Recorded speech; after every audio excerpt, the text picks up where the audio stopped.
New era niggas just scream out gang gang. My era niggas outside that gang bang. Old enough to know niggas that made it onto gangland. I don't say that to grandstand, I'm just spitting the facts, man. New rappers too busy just making sing-alongs. More raps will have it going savage like the Viacom. You don't want the smoke, homie, then your weed is strong. Good to see you smoke along to that Cheech and Chong. Me and my team, we on the front line. Steady putting in work, homie, it's always crunch time. Hard times produce me, dog. This ain't a movie, it ain't WWE when I mention the bloodline. Homie, I want mine, that's why I move different. Y'all too laxy daisy, I keep myself disciplined. Repetition on repetition, training is rigorous. Only way to survive the streets that's dangerous and vigorous. Behavior villainous, leave no traces of witnesses. Moment of silence for the taking of all our innocence. Now back to business, somewhat of a practitioner, cause there's no shortcuts in life, no pills that make you limitless. That's ridiculous, far set from reality, like juice that's licorice. Frame of thought is insanity, causing calamity if you actually watching and listening. Hope you catching out from the dudes that started visiting. How you missing it? Losing profits and dividends. The way your boys been cooking, they need to give me a Michelin. The bliss is ignorant, say they don't like to mention them. They say we don't mention the bodies that's in Lake Michigan. Fucking hypocrites, I separate from the fakes. Run with a pride of lines, identify all the stakes. Hubris says they folly and catch on other mistakes. Matter of time before they're just another body that's in the lake. Navigate, these troubled waters won't choose my fate. My vision is too ambition like Alexander the Great. Say there's much on my plate, but I carry my weight. Figuratively and literally, for all those who can relate. I never break, you never get me to fold. You never get me to leave, Chicago is still my home. But I carry my heat, this windy city is cold. Valentine's Day massacre, but was it really Capone? Face blown out of proportion, the different views of contortion. Use best proceed with precaution before you lie dead in a coffin. It's not a threat, that's a promise. Best quit talking your nonsense, your body could end up missing. Got your family claiming we lost them. Can't find them, bad time and he's flatlining. Good riddance, bitter negative to mankind. And I'm like Jack Reacher, the equalizer, John Wick, Jason Bourne, the accountant. Either one, you can take your pick. The damage I could do with my side weapon. John Wick with my P40 Smith & Wesson. Opposition lightweight, so I'm not threatened. I'm just glad about the hate that they keep sending. It's really easy to talk that rah-rah on the internet. There's words to Zaza, I heard y'all ain't got your fingers wet. Go get your cherry pop by the very op. We bust the real ones, got the heavy guap, you just carry props. Bunch of these gangsters claim to be hard to the core, but they really not like women that claim to be faithful. But they really thoughts, act like they down, but when shit goes down, they call the city cops. Same fools think they know a lot, no dilly squad. Tired of all of this fake shit, with fake asses and fake tits. They fake smiles, make fake lips. Picasso looking with their facelift. What I call the replacement, with the so-called real are the fakest. So the fakest niggas are the greatest. What was common sense no longer makes sense. What was common sense is now rare sense. What was funny then is now flagrant. Living in your thoughts, I don't pay rent. I take my time, you like patience. Then your blood drip on the pavement. With a headshot, got you brainless. After getting hit with that stainless, killing instinct, call me craven.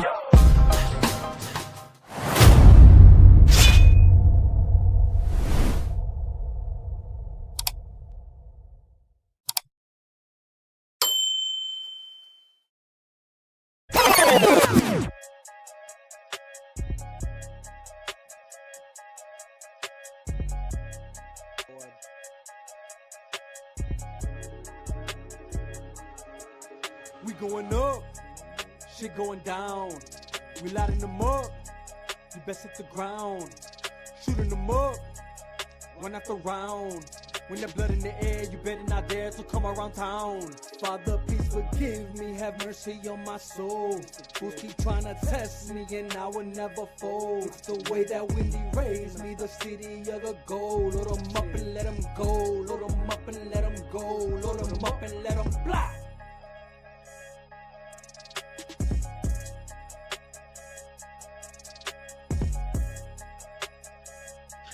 Yo, you know what it is. It's your boy El Divino Vega. This is the Chop Shop Saturday night edition, apparently. Your boy's been busy. The boy's been going through it. I ain't gonna stunt. I was supposed to go live yesterday, technically. And yeah, I had some medical stuff come up that I kind of forgot about, to be honest. And but we're here, man. We're here. We're in good health. Thank God for that. And you know, I just figured let's go live tonight. Why not? You know, there's a lot to discuss for sure. If you saw the promo or the little description and any of the things that I posted, you know exactly what we're talking about. Maybe some other things. due to more relative news that just popped into my radar and stuff.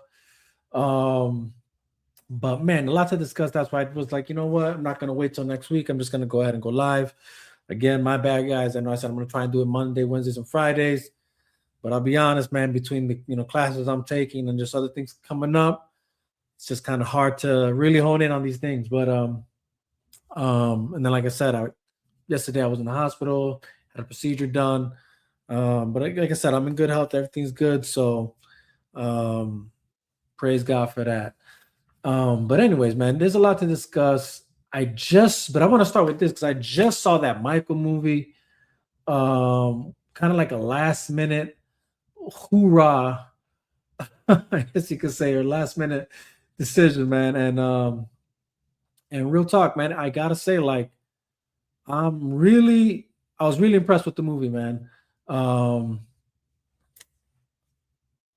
it's it's not it's I guess it's not it's funny to see kind of the down talk on it. I'll say that much. There is some down talk on the movie, but definitely not finding it to be not landing for me, whatever the nonsense was. I will say I agree with every positive review out there right now. Um, the movie is looking like it's on pace. It's on pace to be like the next big thing, right? Like as far as biopic musics are, or biopic movies are concerned, right? Right now, as we know it, the biopic music king of the charts in that realm, in that genre, is that Bohemian Rhapsody movie, which rightfully so is where it's at, right? I want to say it made over like 900 million or something like that in the box office. Um, and again, rightfully so. I saw that movie as well. Again, who doesn't like them? Some Queen. It is what it is, right? Um, but as it's looking right now, I mean, Michael's looking to, I think, possibly pass it up. I think it's going to be the new reigning champ.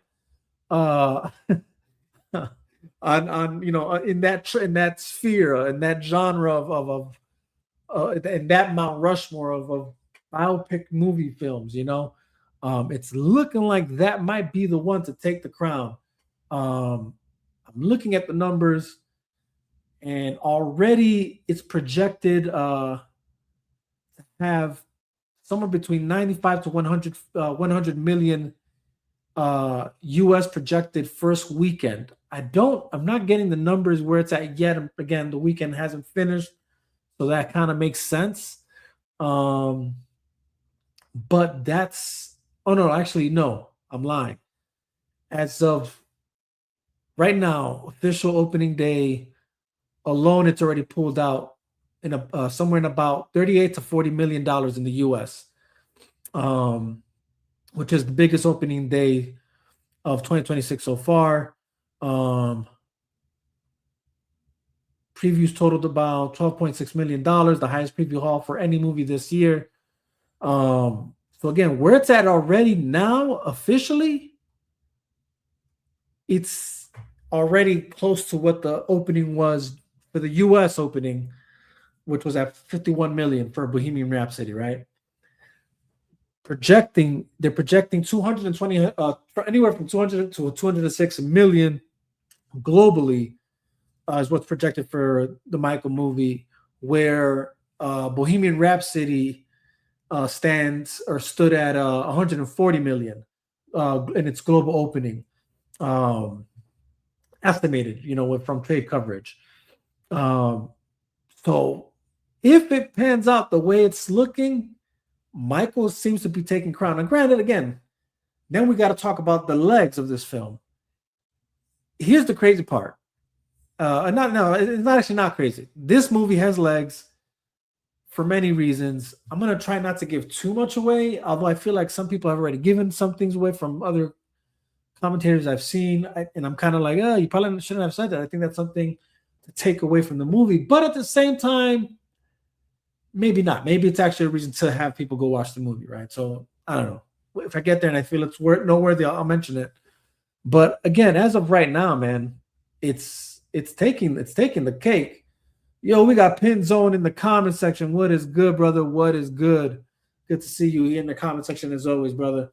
Talking about the movie Michael right now. It's bro, it is it's on track. It's on track to beating Bohemian Rhapsody as far as opening weekends are concerned, both in the US and globally. The numbers still yet to be found out once we get there, but I don't. It's already close to that 51 million in the U.S. alone. So that seems about right. I think the projections are true. And I think if we're gonna be if we're gonna be honest, I think this might sound crazy, but I mean when we're talking about star power,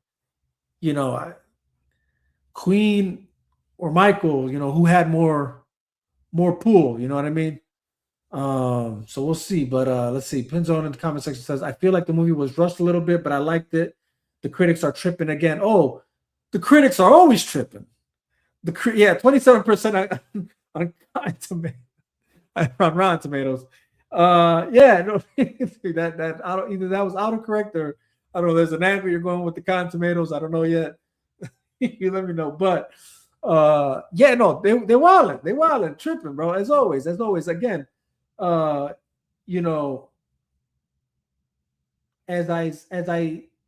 I always say what the hell? Sorry, guys. As I always say, you can just never go with what the critics are saying. Never. You can just never go with what the critics are saying. Critics are so full of BS. I mean, they've been on BS for the longest time. And Pin, you can attest to this. You know this. For me personally, I was always on F the critics because I don't know. You know what I'm saying? I don't know what they're smoking. I don't know, who's paying their pockets. I've been around to see many of their critiques on certain movies that I'm just like, that's wild.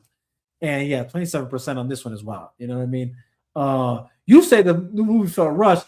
I guess I can see what you're saying, dude, for sure. Like, I think I know what you're trying to say with that. I'm gonna say to that, and I guess maybe again, what I wasn't sure if it was noteworthy or not, I'll probably just say it here, and I probably actually will say it, and that's that. Think about the fact that this is a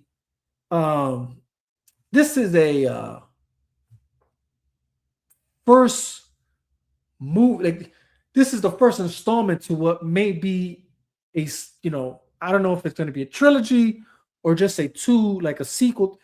There's a sequel coming, bro. You know what I'm saying? That's what's crazy. Like, right? The movie ends. It's not the end. You know what I mean? And it's not like it's not like he's alive. You know what I'm saying? For that last part at the end to be some sort of like wordplay. Like it is what it is. You know what I mean? So now that being said, right? You got what we got in this movie. And personally, the movie felt long to me. Like not in a bad way. I was like, but I'll say this, like towards the end of the movie, I really had to use the bathroom, but I was like, I'm not trying to miss anything, right? So maybe that's what I don't know, maybe that made it feel long. And on top of that, I was trying to get back home so I can go, prepare to go live. But the movie in itself was long as it is, and that's that this isn't even like the full story. You're only getting a portion of it. And I will say this, maybe I'll give you this. If it's a trilogy that they're going for, yeah, they probably could have had more to the story, I guess you could say, to that first part of what they gave us. But let's just say it's a 2-part film, or there's a sequel coming that concludes the entire story, the entire biopic of Michael. Then I'll just say this: it's like, well, it's evident you have to kind of really. In the same way, when it comes to like books, like some movies, you just have to like condense, compact, and figure out what works and what doesn't, and not everything's gonna fit. You know what I mean? And unfortunately, so yeah, like I know what you mean. The story progresses pretty quickly, and you get to a certain point. But man, if you think about it, really and truly, there's just a lot to tell. And unfortunately, I'm sure, like, what we all notice, and I don't know if anybody knows this, but Janet's not even in the film, so that's kind of like, where is she in all this? Um, and obviously there's that story to it, angle, which we can get into that in a bit, but yeah, man, but I hear you when you say that it did feel rushed. Like, I know what you're trying to say, and I get it to a certain degree. I'll say I can give him the benefit of the doubt and say, like, man, there's just so much to that story that I'm not so sure you can actually fit the entirety of the story. Pinzon says, I always say cha cha, boo saw, be woo. Yeah, exactly. He said, yeah, I feel that, but I still think that it was rushed in some parts. It left me saying I wanted more, but it was a fun ass movie. Yeah, no, for sure, it was a fun movie. Um, yeah, like, you felt it was fun. It was, for those who don't know his story, it's informative. Uh, for those who do know the history there, like, you're kind of like, yep, remember this, remember that, whatever, blah, blah. I mean, I was there with my mother-in-law. She was like celebrating as if she was like in the actual concert. I mean, like, every time the performances were happening, she was like, "Woo!" You're like, "Get my out!" She was into it. Like, it's like, that for sure. That movie was for them too. For sure, more for them, I think, than anything, because anybody who lived in that era. You know what I'm saying? Uh, so but it was fun. It was good. Man, actually, no, I said that, dude, and low key, I had this little kid sitting next to me who was like, I don't know, maybe like 5, 6 years old, who knows? And even he was like singing along, doing his little dance moves in the seat, like, what I'm saying? Like, everything, dude. Every time Michael was performing, that little kid was performing. It was a crazy experience for me personally. Um, but overall, like, jam-packed theater. Everybody's like, ooh, wow, like, whatever, all that stuff. Like, it wasn't just, I mean, my mother-in-law was probably the loudest and did it the most, but believe me, a lot of people in that theater were very much into the story plot, the performances and all that. And shout out to his nephew, man. Like, excellent execution, from the dance moves to everything, just everything. Great cast at that too, right? Like, Jafar Jackson is the nephew. I mean, state that. I mean, he did a great job, phenomenal job. Kat Graham is Diana Ross. She did great. I mean, dude, a lot of people in the story it was just cool to see them play the actors they chose to play the said, characters, where you're like, oh snap, that's kind of crazy, right? And just to clarify, Jafar Jackson plays Michael, the older Michael, right? They had Miles Teller, great actor, and he was John Bronca, Michael's attorney and lawyer, whatever, all that, like, their publicist, everything, like, whatever, is essentially became kind of his manager, I guess. But but Coleman Domingo as Joe Jackson, bro, Jesus, killed it, dog. Like, he killed, like, he had a great performance as Joe Jackson. I mean, he had everybody hating him. You know what I'm saying? Like, although I will say, man, like, there's something about what he was, if the role was played exactly how Joe Jackson really was in real life, there's something about that is kind of like, I wonder. It's like, his heart was in the right place, so to speak, but not fully in the right place, right? Like, it was, I don't explain that. You know what I'm saying? Like, it's kind of like he wanted what was best for his sons, but it was obviously from the wrong standpoint, I would say. Oh, but anyways, just great cast overall. And the kid even that plays Michael Jackson, Giuliano Valdi, he plays the Michael Jackson as a kid. Again, great actor. Or great job as him. Neil Long as Michael's mother, Catherine Jackson. You had Laura Harrier as Suzanne de Pas, or the past. I don't know how to pronounce his name. Kendrick Sampson as Quincy Jones, I thought was a great pick. That was cool to see. Yeah, Jessica Sula as Latoya Jackson, she was great.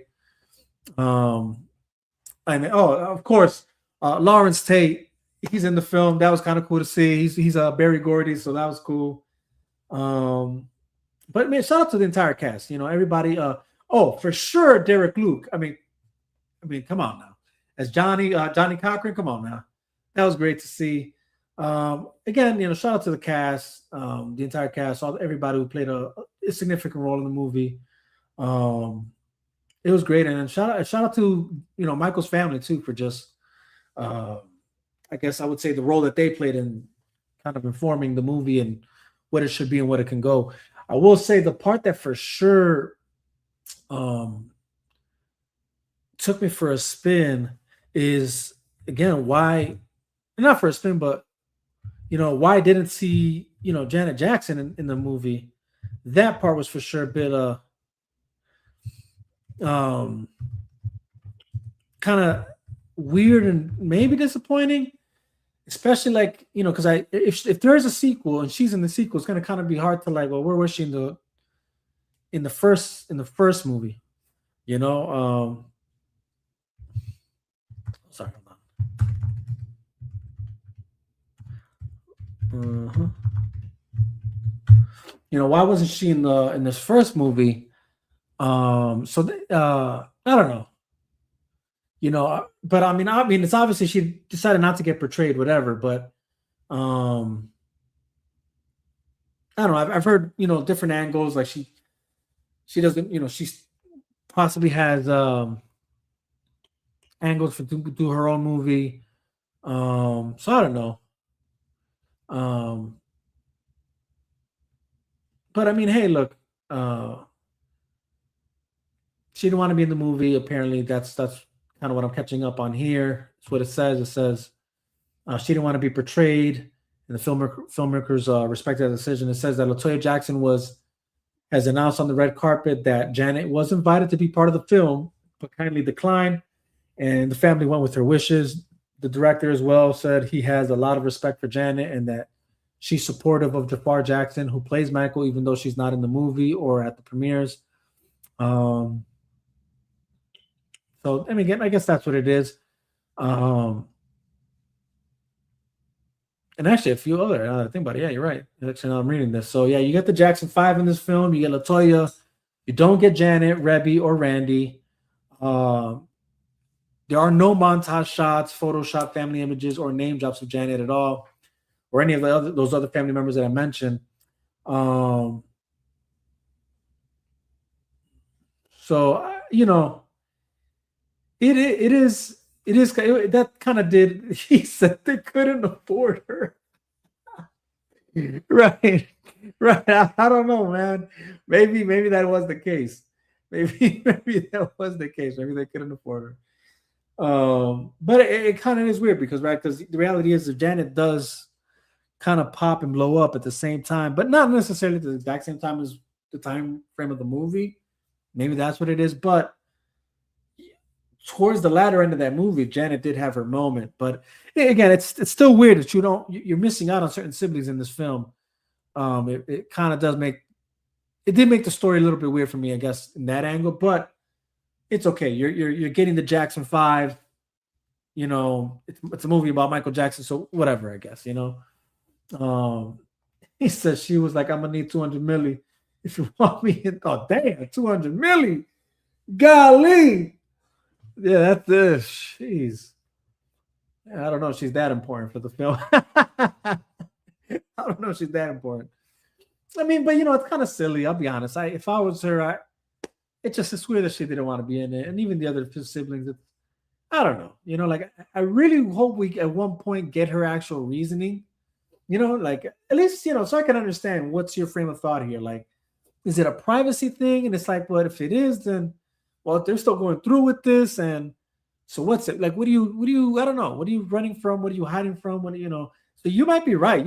This actually might be more about money than anything else, and I guess I'm really curious to find out what that's about, and if it's about not wanting to be a pretend like maybe she has this like complex about being overshadowed by Mike and somehow still being overshadowed by Mike. I don't know. Yeah, I don't want to get too personal and too deep in the weeds. I mean, look, she was a star in her own right. You know, blew up and had her own fame. So I don't, it is what it is. That's I don't know. I kind of would like to know why she isn't in the film, or why she chose not to be in the film, like portrayed in the film, I should say. Not that she had to be in it, but why don't you want to be portrayed in the film? That is something I'd like to know. But either way, man, again, movie was great in my opinion. It was a good time, good experience in the theater overall with everybody that was there watching it. Like I said, I had a kid singing and dancing to the left of me. I had my mother-in-law celebrating and singing as well and dancing as well to the right of me. Again, the whole theater kind of was in that mood, that mode. And it is what it is, man. Like, again, you get a lot of the story. And again, if you saw the title of the episode, it's Heavy as the Crown. And that's essentially what you kind of like walk away from. That's one of the things there's a lot that you walk away from this film. And again, I don't want to give too much of the story away if you don't know it, or if you whatever. A lot of people know his story, so it's like I think more. I feel like a lot of people want to go see like how well is this movie portraying Michael, right? Because let's just be honest, a lot of us do know his story, but I do imagine there are a lot that don't, right? So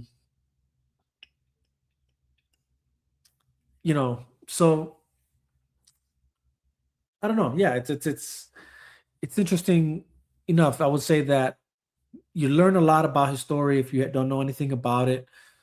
Great performances from the actors. Like I said, from the guy who plays the father, the brothers, the mother. Like it's a very well put together film. Um, and Heavy as the Crown. You feel, again, like I said, you kind of feel for the father at a certain point, because like in the beginning, I'd say, before you see the nastiness, because you can see where it's sad that they don't, or not that it's sad. Again, it's not about him. And again, this probably goes to the whole, what you said, the story feeling rushed, the movie feeling rushed, to kind of just give more, to feel more, but like at the same time, it can take from things that really matter, right? And it's the movie's about Michael, I guess. Exactly, the vibe with the brothers and anything regarding the brothers, more deep with the siblings, or more deep with his parents, aren't necessarily that necessary, I guess. I mean, although you do get a lot of the relationship between him and his mother, which I thought was a cool note to the film. But again, it gives more to who he is as well. It really supports more, again, the Michael angle. Like I said, though, there's a part in the beginning where you kind of, at least, in the same way, because obviously the father is the antagonist of the film, right? In a way, right? And which isn't, again, anybody who knows Michael Jackson's story, that's well documented, the same way, the same way Ike and Tina have, and Ike, something like that, I guess you could say, like, but all that to say that there was that portion in the beginning where I'm like, oh, okay, man, it's kind of sucks, because like he had the right intentions, so to speak, right? Like, I don't want my kids to have my same upbringing, or struggle, but at the same time, it's just like the lengths you went to, is a bit extreme, and that's that you only see glimpses, you don't see much, but you get enough to know, like, what that there was an issue there and a problem, whatever problem there. But Heavy as the Crown, because Michael rightfully became the king of pop, for a reason, and rightfully still is, breaking a lot of thresholds that were there, for a man like him back in that time. And so that, again, it was very interesting to see just this retelling, and retelling in the sense of, like, not that anything was changed, but other than certain siblings missing in the film. But again, really good movie. It's a must see. If you haven't watched it, if you're contemplating on watching it, go watch it. Go see it. It's worth the watch. It's on again. It's on track to being the now again heavy as the crown. This is why I call it that because look again, we're talking about Michael as the king of pop. What the hurdles he had to go through, the thing, challenge he had to go through, the hurdles he had to jump, the saying again, thresholds he broke through, ceilings he broke, what I'm saying, the adversity he had to face, and all that. Meanwhile, even the things within, right, like his challenges within, right, which is kind of sad to see even in the film. Obviously, his insecurities, you're kind of like reliving it in real time. Um, but like I said, heavy is the crown because not only does it show his like rise to being the king of pop, but this movie's about to rise to being the top again biopic film of all time, beating Bohemian Rhapsody, which again comfortably sits at over 900 million, right? So again, no small feat. Not to like again, I'm not trying to downplay Bohemian Rhapsody because I love that film. Again, a fan of Queen, so it's that sits right with me, right? But again, Bohemian Rhapsody is taking it. It's right on top. And if you think about it, when you think about other top Bohemian or other top biopic films of have a good like you could say opening domestic, right? Domestic opening. You had Elvis. So like right now, I would say it's like somewhere probably where Elvis is at. Straight Outta Compton also had 60 million its U.S. opening. That's interesting. Rocket Man had 25 U.S. So it's already beating Rocket Man. It's somewhere in the ballpark of Elvis, probably beating that already. So it's interesting to see that Straight Outta Compton actually beat Bohemian Rhapsody in the U.S. for opening, but that makes sense. That actually makes sense. And then globally, though, Bohemian Rhapsody just blows the rest out of the water. But then overall, when you're talking about total gross, worldwide, Bohemian Rhapsody sits comfortably at 903 million, Elvis at 288 million, Straight Outta Compton at 201 million, Rocket Man at 195 million, Walk the Line at 187 million, right? So, like I said, Michael so far, opening leg, projected to be in that 260 million ballpark. We're not at the end of the weekend. We'll find out at the end of the weekend exactly where the numbers are. But there's no doubt in my mind that it's, again, you're talking about Michael. Like he is, when you look, so let's talk about it, right? When you're talking about Walk the Line, which is sorry. Walk the Line. Actually, how can I even forget this one? Bob Marley, One Love, right? At 181 million, right? Walk the Line at 187 million. Rocket Man, 195 million. Straight Outta Compton, which is obviously that NWA biopic movie, whatever. Elvis, right? All those that I just mentioned kind of makes sense why US they had numbers, and some numbers they kind of broke out in global, but like the market wasn't too respectful of them globally as they should have been. But that makes sense. But when you talk about Queen, Bohemian Rhapsody, why it made 903 million, it makes sense. Apart from that movie just being great, right? Like great actor who plays, the Queen guy. His name was evading me right now. But anyways, it makes sense. But that's why I said earlier, like when you're talking about, Michael Jackson, that is he's probably not just on the Queen level, but possibly higher. So that's what I'm saying. Like, there's no doubt in my mind this movie's gonna do numbers. So again, it's interesting to see, I guess, just in real time, just how well this movie's doing. Again, went to go see it myself, so I can attest that this movie is worth the watch.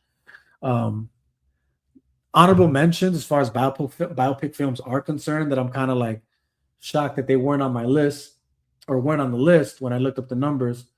Yo, we got Sean Franklin in the comment section. He said, "What's up? Have you played? Have you played Michael Jackson Moonwalker video?"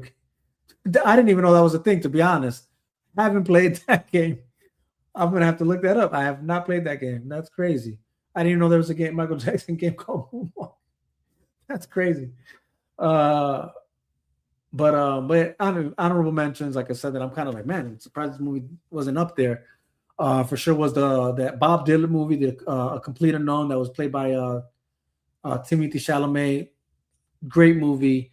I was kind of even surprised with the Bruce Springsteen movie, which was played by that actor. I forget his name, but from The Bear, So I was kind of shocked to see that wasn't up there, and I'm like, damn, that's kind of disappointing. But yeah, man. Again, like I said, it's on its track to do well, and rightfully so, man. Rightfully so. It's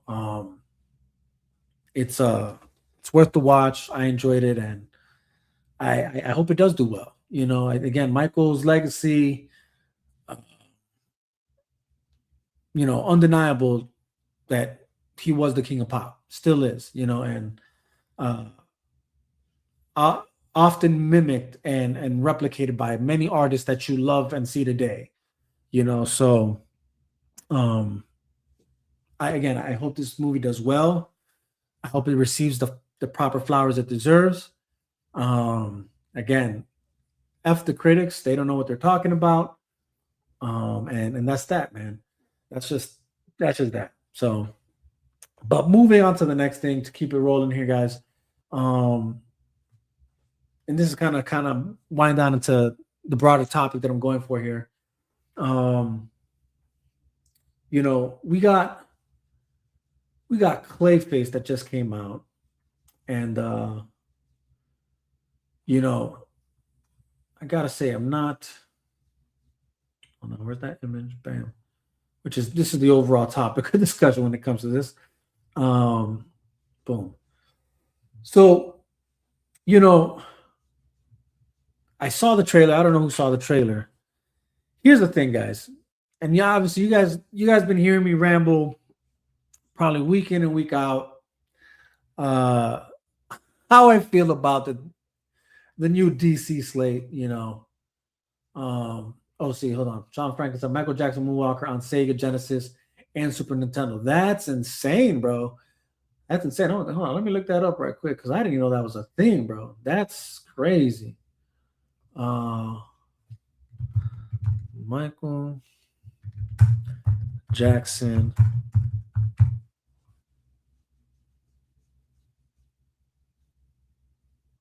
Oh wow. For the Sega Genesis. That is crazy. Let's see. Michael Jackson's video game base release. Sega developed 2 beat 'em ups. One released in arcades and another release for the Sega. Oh wow. What the okay. Is essentially a beat 'em up that is drawn using isometric video game graphics, although Jackson attacks with magic powers instead of physical contact.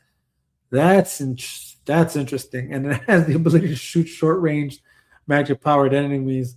The magic power can be charged by holding the attack button to increase the range and damage of the magic power while moonwalking. Oh wow! If up close to enemies, Jackson executes a spinning melee attack using magic power. That's insane. That's funny. But I mean, that just goes to show the icon this guy was, is my whole point. So like, again, to the main point, it won't shock me if it beats Bohemian Rhapsody as far as like best biopic, or holding the crown for the most best biopic music of music film out there to hold that crown. So yeah, I don't see why it can't beat that 906 million. I'd be surprised if it actually doesn't reach $1 billion, to be honest with you. And again, if you haven't seen it, go watch it. But anyways, to this Clayface trailer. Like I said, you all know how I feel about and actually maybe what I should kind of jumped the gun here. Actually, hold on. Let's hold the Clayface conversation. Uh, let's actually go to CinemaCon, or movies in general. Um, and actually, I just realized I don't have a banner for that. But either way, we're here. But anyways, let's talk about CinemaCon. You know, the movies that obviously I think stole the show, rightfully so. That obviously has the most buzz still about still after the CinemaCon is obviously Marvel's Avengers Doomsday, rightfully so, and Sony's Spider-Man Brand New Day, rightfully so. Although I will say an interesting takeaway was definitely that Resident Evil reboot that I'm for sure interested in as well.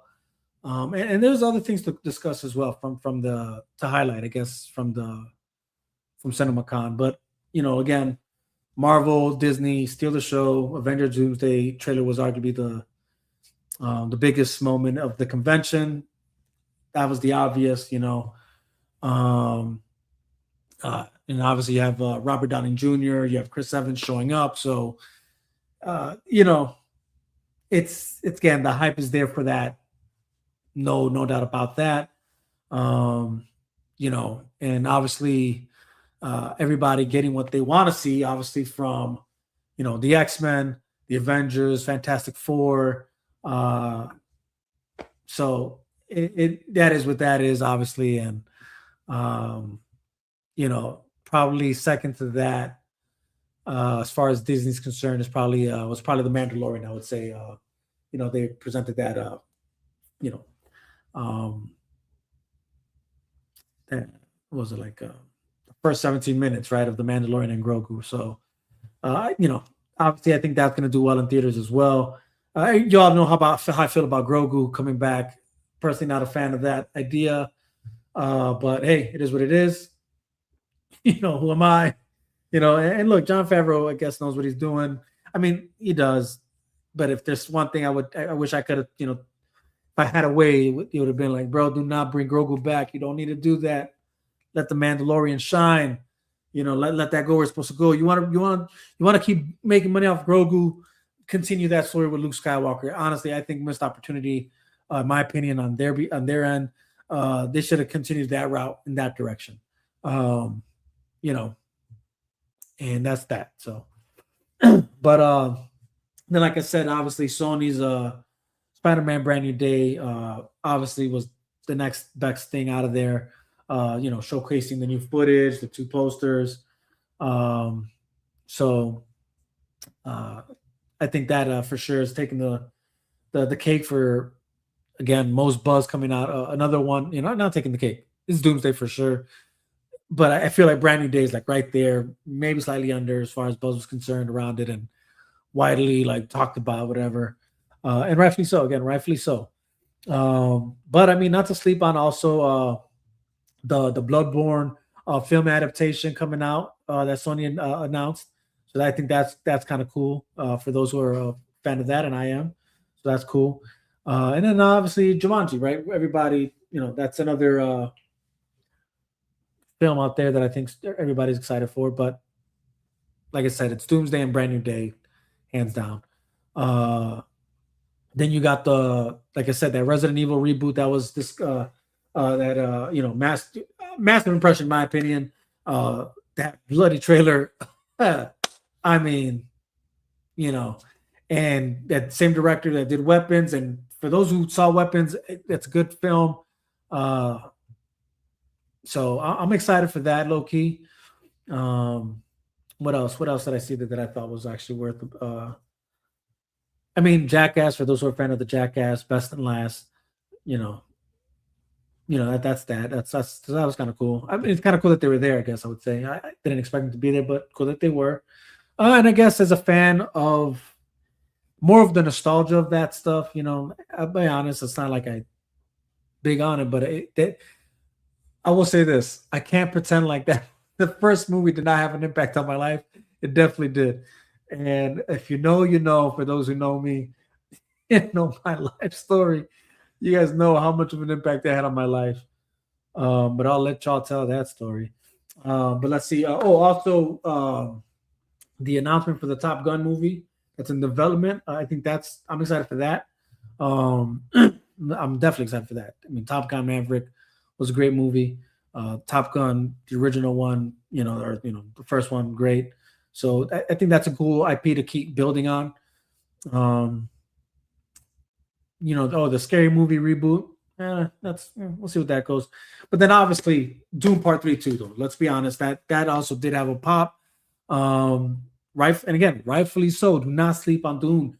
I was on this podcast earlier in the comment section, and I gotta say the travesty I was hearing coming out of that pod.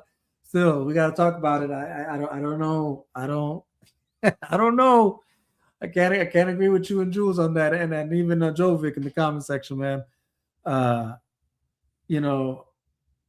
say Doom Part 2 isn't a, I don't know. The only thing I will agree with was the Zendaya factor. I will say that. I can agree with that notion, but everything else about that movie hits. And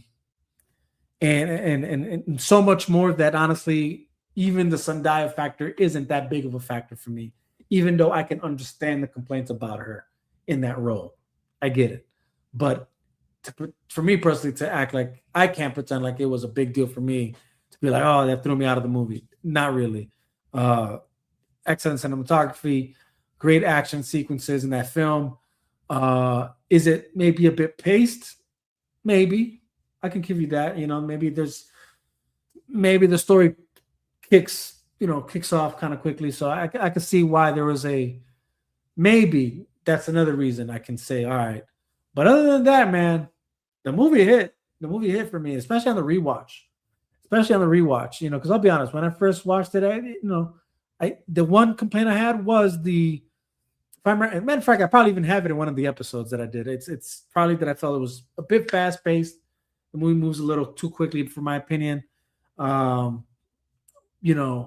like, I think that was a good call. First watching it on the rewatch, I'm fine with it. I'm fine with the pacing. If there's anything I could probably critique right now is where the movie's heading. I'm not so sure I'm okay and cool with somehow the third part being 3 or 16 years ahead of where the story was or leaves off in Doom Part 2. I hope they have some great sequences that kind of touch up on whatever happened in those 16 years or whatever, how many years it is. It's just a lot of years. And I'm like, that's a little bit much compared to where like Doom Part 2 technically picks up where it left off from Doom Part 1. So yeah, definitely interested to see what they do there. But yeah, that was definitely one of those movies that had a pop. Had a pop there for sure. And what else? What else are we talking about here? I think that's about it. Those are probably the movies that caught my attention for CinemaCon. But other than now going to Clayface, right? And essentially what this means for DC, Warner Brothers as a whole. Sorry guys, I felt like I got the burp there. But for those who didn't see the trailer, I'm gonna probably play that trailer right now real quick because it's not that long. But man, does it land right. And the buzz around this is well deserved. Let's see if I can find it right quick. Where did I have? I know I was just watching it. I thought I had it already ready. Boom. There we go, man. Hold on, guys. I'm gonna play right quick because it's definitely worth the watch. Yeah, I haven't watched it. And it's quick. It's like a quick teaser. It's really a teaser more than it is a trailer. It's like about a minute long, so that's why let's go ahead and just run through it. But man, gotta say, it is giving off the right vibe, and we're gonna get into the details a bit about why I think this is the right move.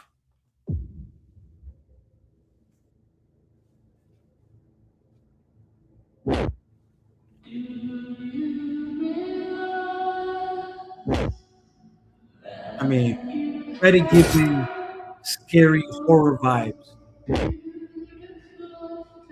Looking crazy.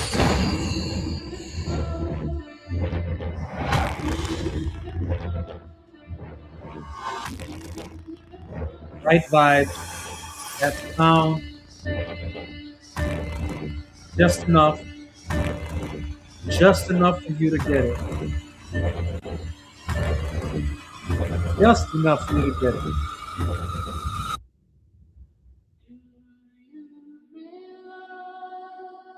Crazy.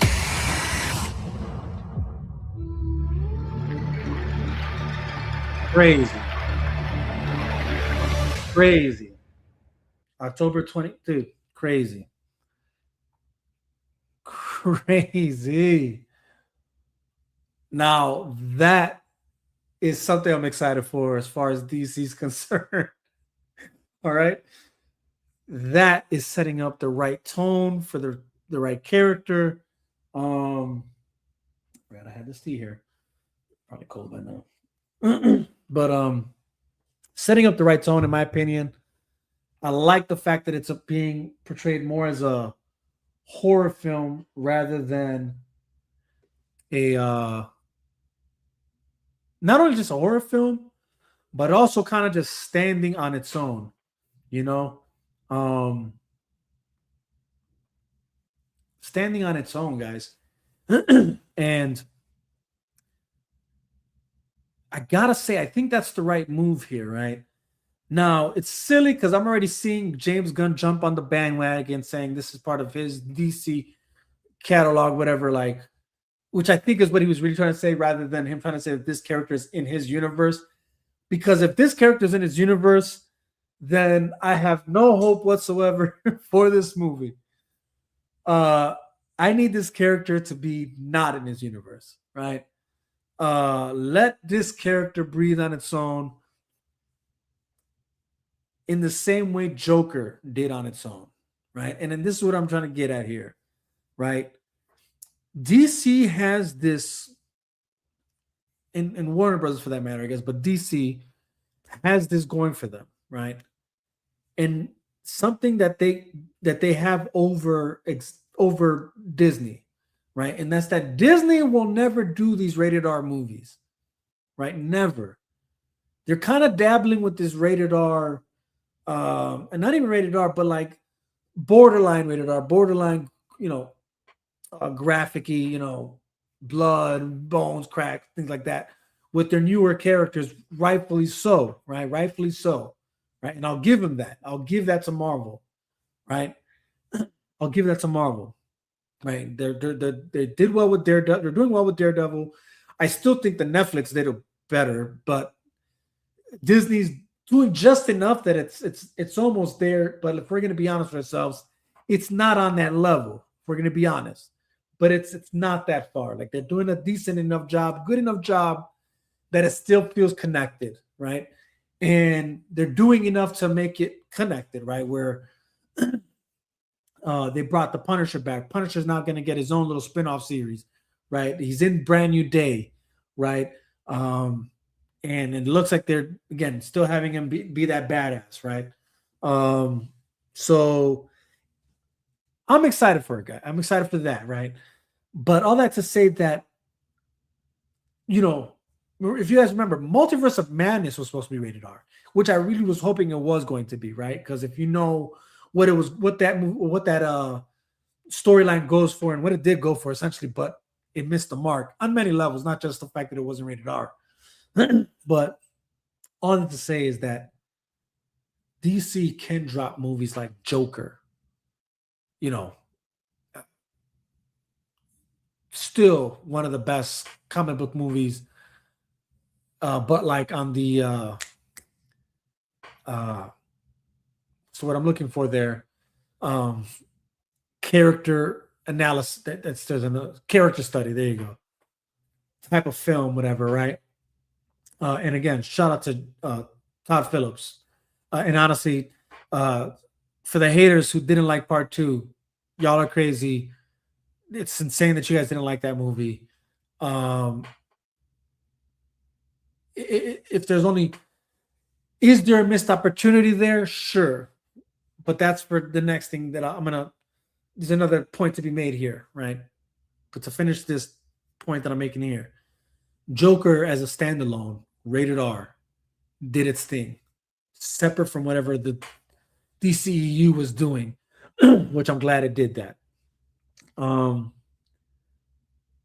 and again, but it's a villain, right? So it allows you to do that, right? So even if the idea, and I'm sure that's why he got away with this, and why they were able to do this is because it was essentially went away from dealing with these hero archetypes that are quote unquote protected, right? They you know, Warner Brothers and whoever idiots make these decisions that really try and, oh, we can't do that with these characters because whatever, because they're afraid, not because they can't, because again, they technically don't have the rated R stigma. We can't do things. They don't have that, right? There's plenty of other comic book movies that, I mean, Watchmen, crazy. You know what I'm saying?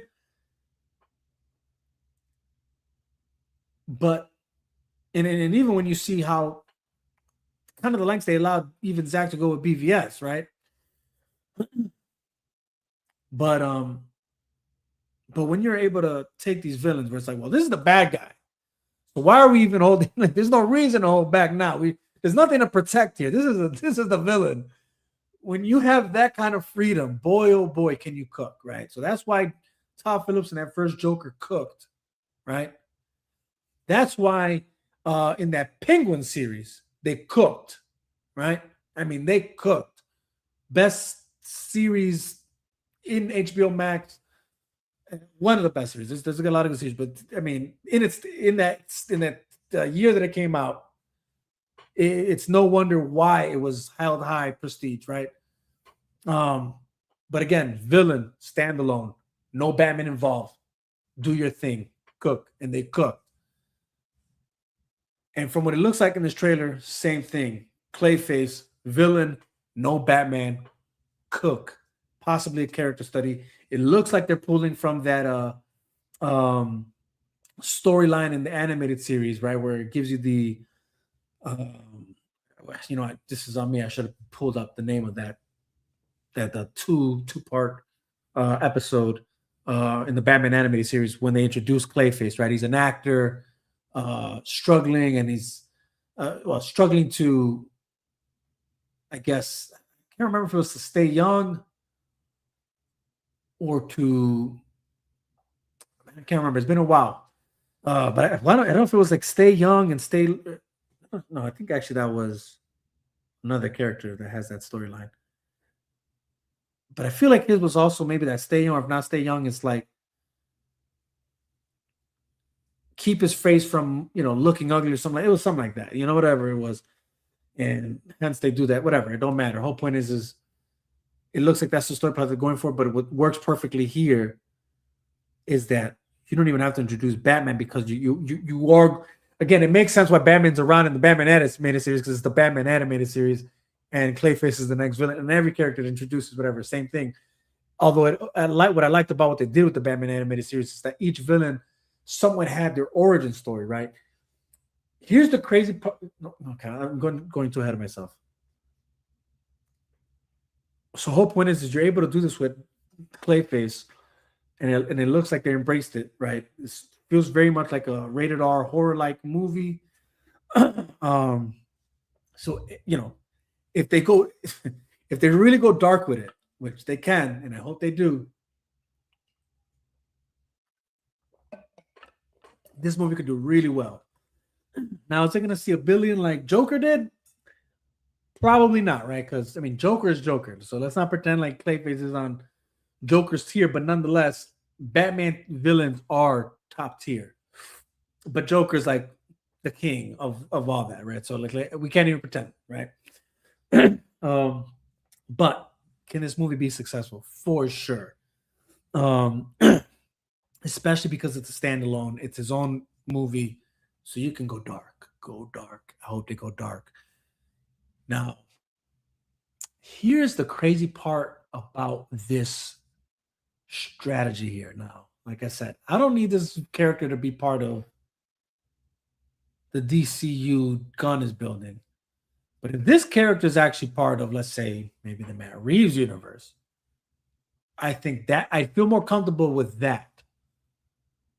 But not that it has to be that either, right? Because the reality is for those who know where I stand with things, obviously, you know, give me give me the Snyderverse back, right? But we'll get there. But what's crazy about this is, right, all this, and this is why I say it fits more into the Matt Reeves universe, and I would feel more comfortable with it being there. Although I feel way better if it was like, hey, this is actually going to be part of the Snyderverse once we bring it back. But that's getting too ahead of the curve. You know, that's more fictional thinking, or you know, my own wish list of thinking, I guess you could say. But the fact that you're able to do these like standalone villains, like movies and shows that are Batman's villains, is a crazy strategy. But only if you're able to then bring him back and bring these characters back into the Batman universe, right? Like, don't make the same mistake, I think, that Sony has done. And I hope they rectify some way, in some capacity going forward, right? And that's, you know, and they kind of did the same thing. So kudos to Sony, right? Because they saw what Joker did, and I think they saw even what Deadpool did, right? That Deadpool's not really a villain, or he is a villain. He's a bad guy. He's an anti-hero, whatever. He's his own thing. But I'm going to lean more on the Joker thing more than Deadpool, because Joker is a villain, like through and through. We could have mentioned we could have had Black Adam part of the conversation if they had the balls to do that with Black Adam, but they didn't, right? So we can't even have that part of the discussion. Which honestly, I think if they would have leaned into actually Black Adam, the villain, not this weird anti-hero we're trying to project he is, I think that movie could have been a lot more better than what it was. They could have done something more with the story plot and all that. I mean, there's a lot of reasons why that movie isn't what it is, but in my opinion, that's one of the factors. It's that they should have leaned in to really the villain side of Black Adam. Lean in on that. You know what I'm saying? Lean into that, Magneto, Dr. Doom-esque, right? What I mean by that is like, yeah, he sometimes works with the good guys, but it's always on a selfish reason for his own gain, for his own people. You know what I'm saying? Like on that level. And the movie tries to project that as well. But again, you don't really get the villain, because there's more than just one villain. And, or they don't let him own the villain part of this thing. Like, and probably because you tried to disassociate him from Shazam. So anyways, lots of reasons why that went wrong. I'm kind of now going way off the cuff, or way off the trajected path here. Joker, right? And then so Sony sees that, and they say, okay, well, yeah, we got villains of our own, Spider-Man villains, right? Which when you're talking about poster boy of DC being Batman, the poster boy of Marvel is Spider-Man, right? So, which is funny, right? Sony's shout out to Sony. I love Sony for this. Hold on to that character. Screw that Disney money. Don't, who cares about whatever they are? Like, work hand in hand with them. You guys can make a bag together, but y'all got the poster boy of Marvel forever. Like, hold that as long as you can. And I'm glad that they have. But all that to say is that they saw that and they're like, okay, well, we got some Marvel villain, or not just Marvel villains, but Spider-Man villains of our own. Now, and they started off right. Venom for sure. And Venom did well. Like, it's not like Venom tanked. You know what I'm saying? Venom did pretty well in the theaters. I can't remember the numbers off my cup. It did well enough. Are there some complaints we can have about those films? For sure. Like, there's no doubt about it. Stepped on opportunities there as well, right? But they had the right ideas, my whole point, right? They had Morbius, right? Again, the right idea. They had the right idea. They even did Craven, right? I think that was Sony as well, right? The problem is they just didn't, again, they did the same Black Adam thing. You didn't lean too deep into the aesthetic of why these guys are villains. You presented them all as anti-heroes. So instead of going into the villain bag, you go into the anti-hero bag, right? And probably because they thought maybe we can get that somewhere between the Joker and the Deadpool money, right? Like if we do, anyways, who cares? But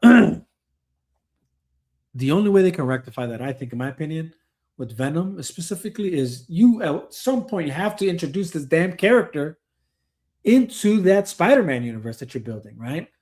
And do the same with Morbius, do the same with Craven. Like bring them in, right? You kind of get hints of it, even in that the last Spider-Man movie, right? So I'm hoping this is where things are heading for them. But all that to say that now on this side of the fence, you're doing these solo projects of Batman villains. It's only right that at some point you bring in the reins and bring them into the Batman universe, right? but it's what I'm trying to point out, that there is a winning recipe there or structure or blueprint there, that doing these villain solo projects where they can rightfully shine, do that, right? And I think that's a move there, man. That's a move there. So I'm having high hopes for this Clayface movie right now. As a state, like, if please do not let this be part of that gun universe. It does not need to be, because that universe is dying. That universe is dying. All right. There's no ifs, ands, or buts about that. That universe is dying. The writing is on the wall. And again, I didn't mention Supergirl, which was talked about at the CinemaCon and showed at the CinemaCon. And when I'm not even talking about Man of Tomorrow. That was slightly brought up in CinemaCon, right? Nobody cares. Nobody cares. I feel sorry for the Supergirl movie. I don't think it's going to do well. You've seen some of my peers on here. They believe that Jason Momoa, that's going to be the saving grace, and I can kind of give room for that. I could see that being an argument made, a well put argument, to be made there. But to pretend like it's anywhere near the excitement, I think, and even reception to what we're seeing with Clayface, definitely not.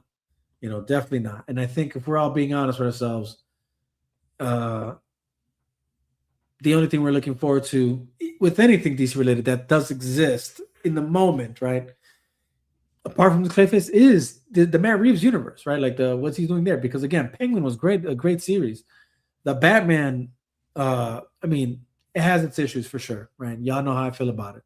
Not my Batman per se, but everything else I thought was solid for that universe. And I think it works well as an Elseworld universe, right? But obviously, if I had it my way, it's obviously still this. It's still this. And honestly, the way it's looking, I think it's that. No matter what, I think that's what it's looking like. That's what it's looking like. I mean, oh man, I didn't even. Here we go, guys. Let me hold on. Let me bring this up. Live in the flesh, recent update, right? To why this matters, right? Now, again, like I said, Clayface, you saw the trailer with me. I'm sure you guys feel the same way I feel. That trailer gives good hopes for what that movie could be, what it potentially is going to be, as long as it's standalone, as long as it's not in the gun universe, just being its own thing. If it sticks to this vibe, like serious horror art auteur style of film, it's going to be a good movie. Now, this is just a teaser, so we just all we saw was a teaser. But if we get a trailer that down the line shows any kind of gunisms in it, then I'll tell you then it's not worth the watch. As of right now, it doesn't look that way. It looks like it might be worth the watch, as you know, if it's a standalone film. And again, hopefully at some point to be incorporated either in the Reeves universe, if they want to connect it to Batman, and then it doesn't have to, because again, Joker up until this point, like never connected. Which again, I get the point of that being a lost opportunity, and I get that, right? You know, it should have connected. It could have connected to a Batman film, and setting a new precedent. Where again, like I just said, the formula could be giving these villains their own standalone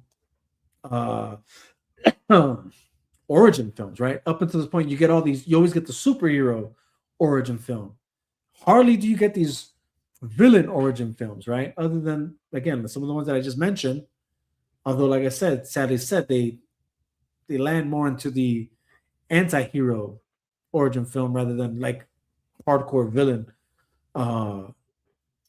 origin film. Other than, like I said, up to now, Joker. We had the Penguin, which is a series, not a movie, series. But again, that story, great. It's great in the series, so I'm not mad at that. I'm happy where it was. But again, the formula being giving origin films to these villains and then introducing them into the heroes movie, right? Like I said, I prefer it to be in the the Snyderverse universe. But there's much to discuss revolving this, right? But all that to say, right? And I'm gonna say why I'm saying what I'm saying, and why I prefer it to be this universe, right? And that's because literally an hour ago, this is Zach's post, right? Again, the man is not shying away from what is what. As we stated before, the deal's already done, right? Or on its way to being done. If things continue to go the way they go, literally come June or July when it's about to close. But the whole point is the shareholder vote already went through. It cleared, right? That happened on April. Today was they were filed via today. Results were filed today, and confirmed by. Confirmed. It was confirmed today, but the vote was 2 days ago. That cleared. The DOJ antitrust. That cleared. Right now, what's pending is UE international regulators. That's all we're pending. That's the Europe Commission, Chinese regulators. But I don't see that halting. And then you got the California AG watch, Rob Bonta. Says that he's got a active investigation per Axios to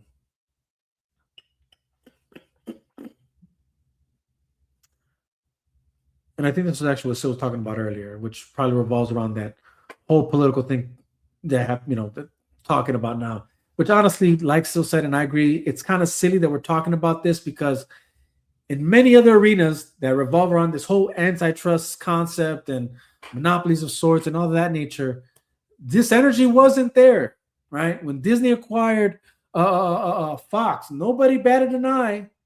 Nobody batted an eye, and that's crazy. Like, all of a sudden Paramount decides to acquire Warner Brothers, and hold on, what's happening here? So again, I will say I agree with it. The hypocrisy here is insane. From the tabloids to the media to the critics to everybody who has something that's negative to say about this deal. It's kind of crazy, the hypocrisy and just always the one-sidedness. And you could only help but know that this all comes down to one thing. And I'm getting there.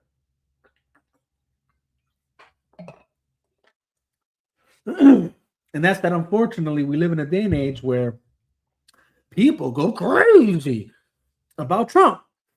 You know what I'm saying? Like, it's crazy. You know what I'm saying? Like, look, all I'm saying is, like, you don't have to agree with the man. We don't have to like the man's politics, but geez, why is this guy the ire of everything? Everything. like here we are trying to talk about movies, right? And this movie company and what could the future hold, and somehow it's Trump is the reason why this is a problem. I'm just past this, right? I'm past this.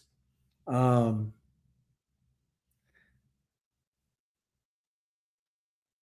reality is that that's not holding. There's no firm footing there. Again, it didn't hold with Disney acquiring Fox. It didn't even hold when the other one I'm thinking of. There was another one. Wow, losing my mind. I just had it. Anyways, who cares? The whole point is it never held in any other moment in time of relative circumstance, right? Of some big company acquiring another big company. All of a sudden now, though,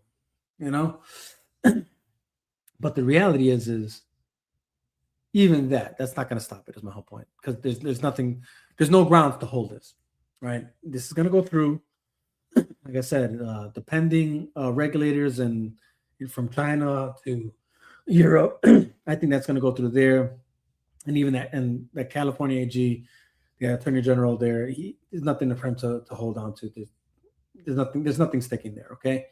But all that to say, obviously, Batman, Superman, Wonder Woman, Power of the Trinity, myth, strength, truth. I mean, and as my homie George here, one of the real ones of the movement from day one. This is the effing Batman. Hashtag make the Batfleck movie, which is right. That's another thing there. But if Clayface could be part of that Batman's universe, then we're really talking, right? Dawn of Justice. Come on, let's go. The man is cooking, guys. The man is cooking on social media. The hype is real, man. This is what fans want. And again, like I've said before, he's doing this because I know for a fact these talks have to be happening, right? Paramount can't say it at the moment. It can't be said because, again, we're still in the stages of things being, things have to be solidified, right?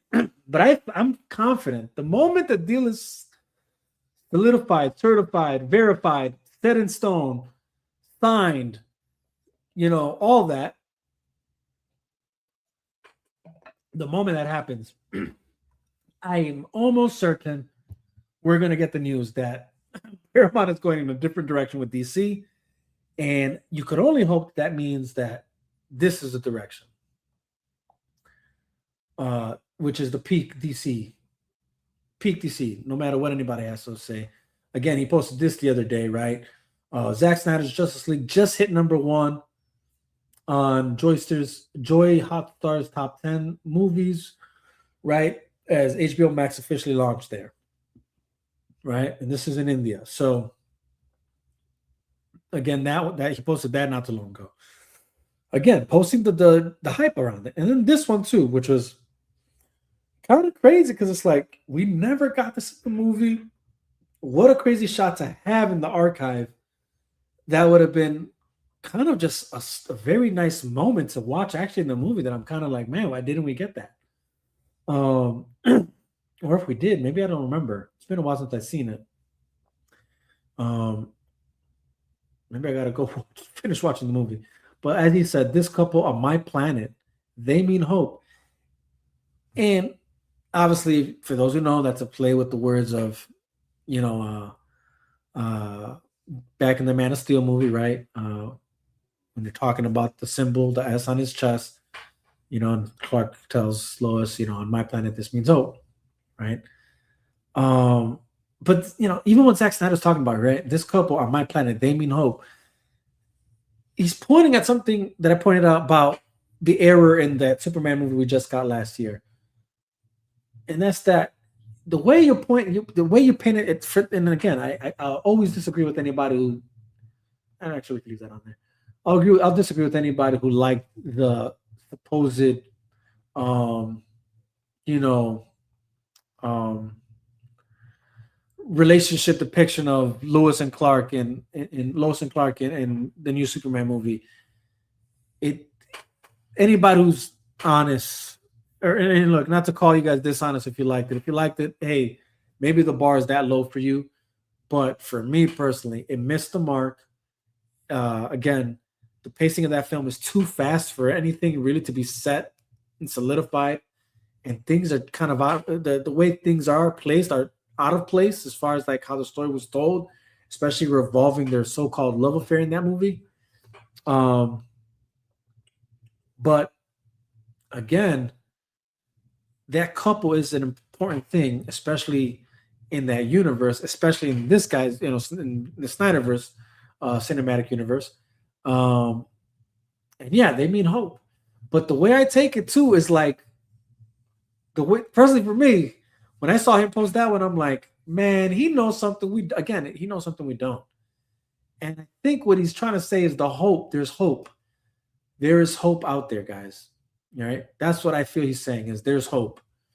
Um, and if we keep pushing on, we keep again putting out there what we really want, right? It's this. It's hashtag restore the Snyderverse. So keep that going. Hashtag restore the Snyderverse. Keep that going. Zach is not posting what he's posting by coincidence. It's purposefully done. It's by design. And again, even after the whole, I guess you could say, Justice League promo run, right, of the 5-year anniversary of it and the 10-year anniversary of BVS, right? Even after that, he's still posting things. That's a telling sign, right? That's a telling sign. He knows something we don't know, guys. And that's just a fact, right? So hashtag restore the Snyderverse. Zach's posting this for a reason. This is the DC we want. This is the DC we need. This is the DC we deserve. Anybody who says otherwise, I'm sorry. I'm just going to say it. You're not a DC fan. You're just not. You're just not. You're just not. I'm done feeding that. Like, I'm done even entertaining that idea, right? That there were supposedly DC fans that didn't like this. And granted, yeah, I came across some old heads, but you know what? I came across some old heads during the time of release of Snyder Cut. For those who were there, there were certain panels on certain channels, and there were some old heads that had some sort of like, a fixation on the Christopher Reeve Superman, right? That's who Superman is, and that supposedly the Henry Cavill Superman didn't meet that standard, which honestly is BS in my opinion as well. And I gave them room to breathe there. But you know what? Not once did I ask this, and this is a crucial thing of what I'm realizing right now. And I knew that then too, but something that's just been more evident now more than ever before, especially with the whole gun thing right now. And that's that what I'm tired of seeing is Marvel fans trying to dictate what's best for DC. Or fans that are somehow super fixated with what Marvel was doing, thinking to themselves that that's what DC needed to be doing, right? They had it wrong. And Warner Brothers was stupid enough to listen to those so-called DC fans that were really Marvel fans because they were so in love with the Marvel way of things that they said, oh, no, we need to do what Marvel's doing. And that's why we're lost now. DC's, as I said before, it's not on the fight card anymore, guys. It's not even in the fight card anymore. I said earlier, it's in the prelims. It's not even on the fight card anymore. How about that? All right. Doomsday, Brand New Day, Dune Part 3, and a few other films are what's holding up right now. As I said before, Dune is what's going to be competing against Doomsday. And not necessarily like that they're purposely competing, but what I'm saying is these are the movies that are going to be out around the same time. And Warner Brothers is comfortable there.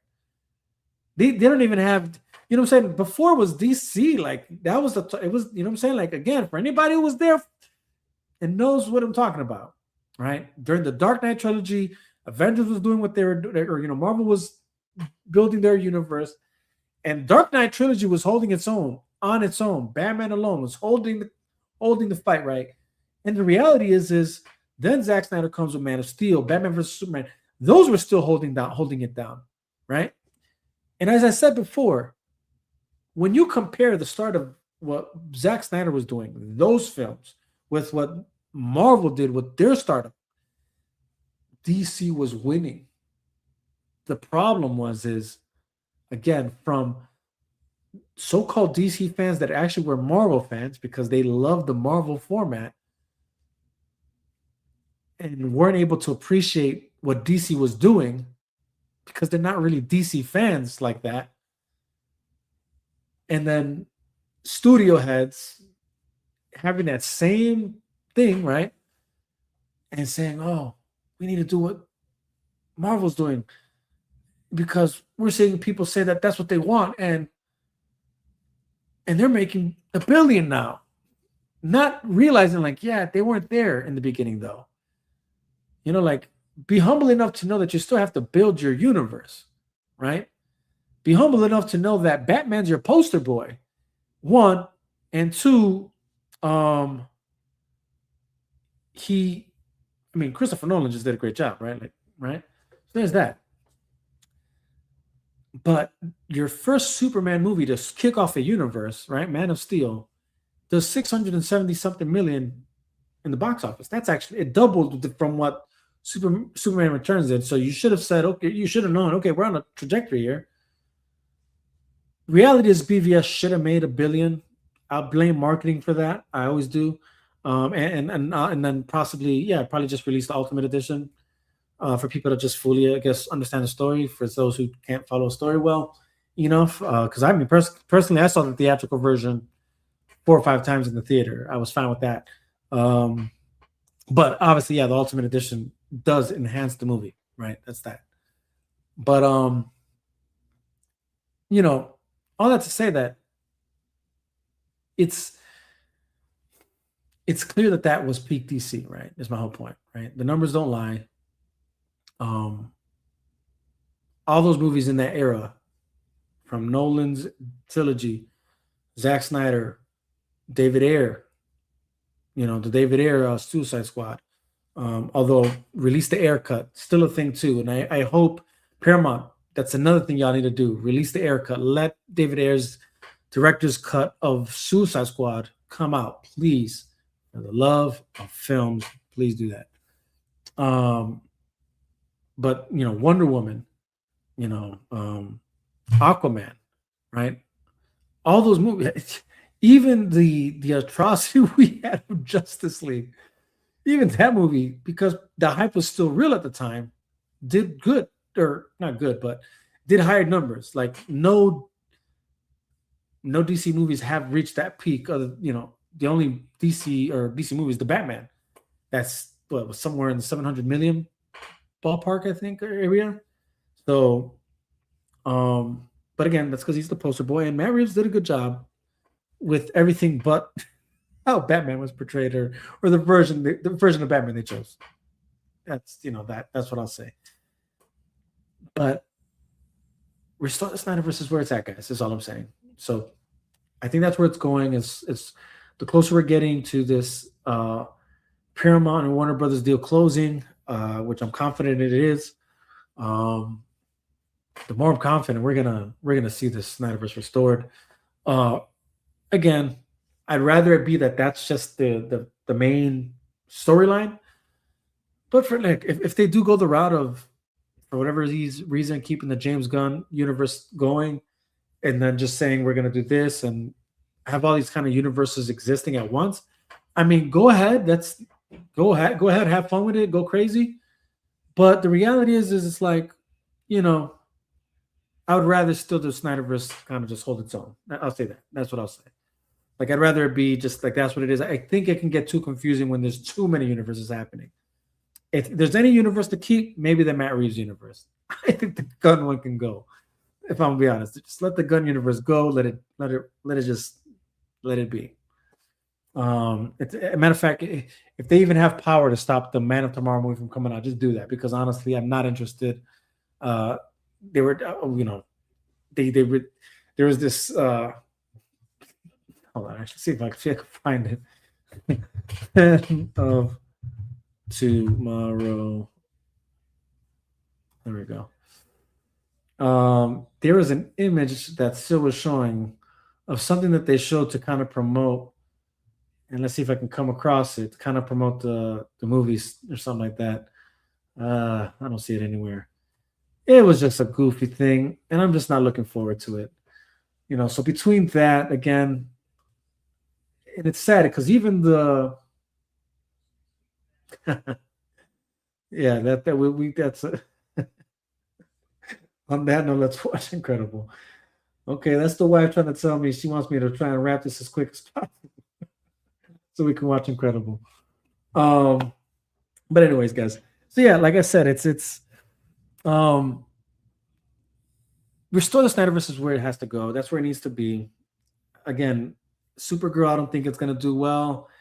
I'm probably gonna still go watch it just to see exactly how things land. But as far as the trailer is concerned, I don't have much hope for it. The trailers we've gotten, you guys seen my reviews on it with Sil and with Silos. So you guys already know how I feel about it. But so I don't think that's doing well. Y'all already know how much I'm so disappointed with the Lantern series. The Man of Tomorrow, I'm not interested in that. The only thing that's got my attention right now is Clayface and the Reeves universe. Again, if you guys are going to keep anything, keep that going because that's fine. But please restore the Snyderverse. Please hashtag make the Batfleck movie. Please hashtag release the Air cut. Please just go back to that story arc of movies we could have had. I think that's the right way to go. I'll even go and say this, and I know some people are going to disagree with this.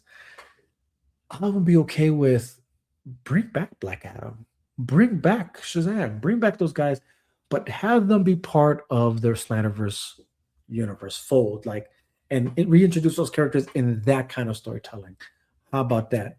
Have the balls to just tell these stories on a more, auteur, mature level, the way DC was blossoming and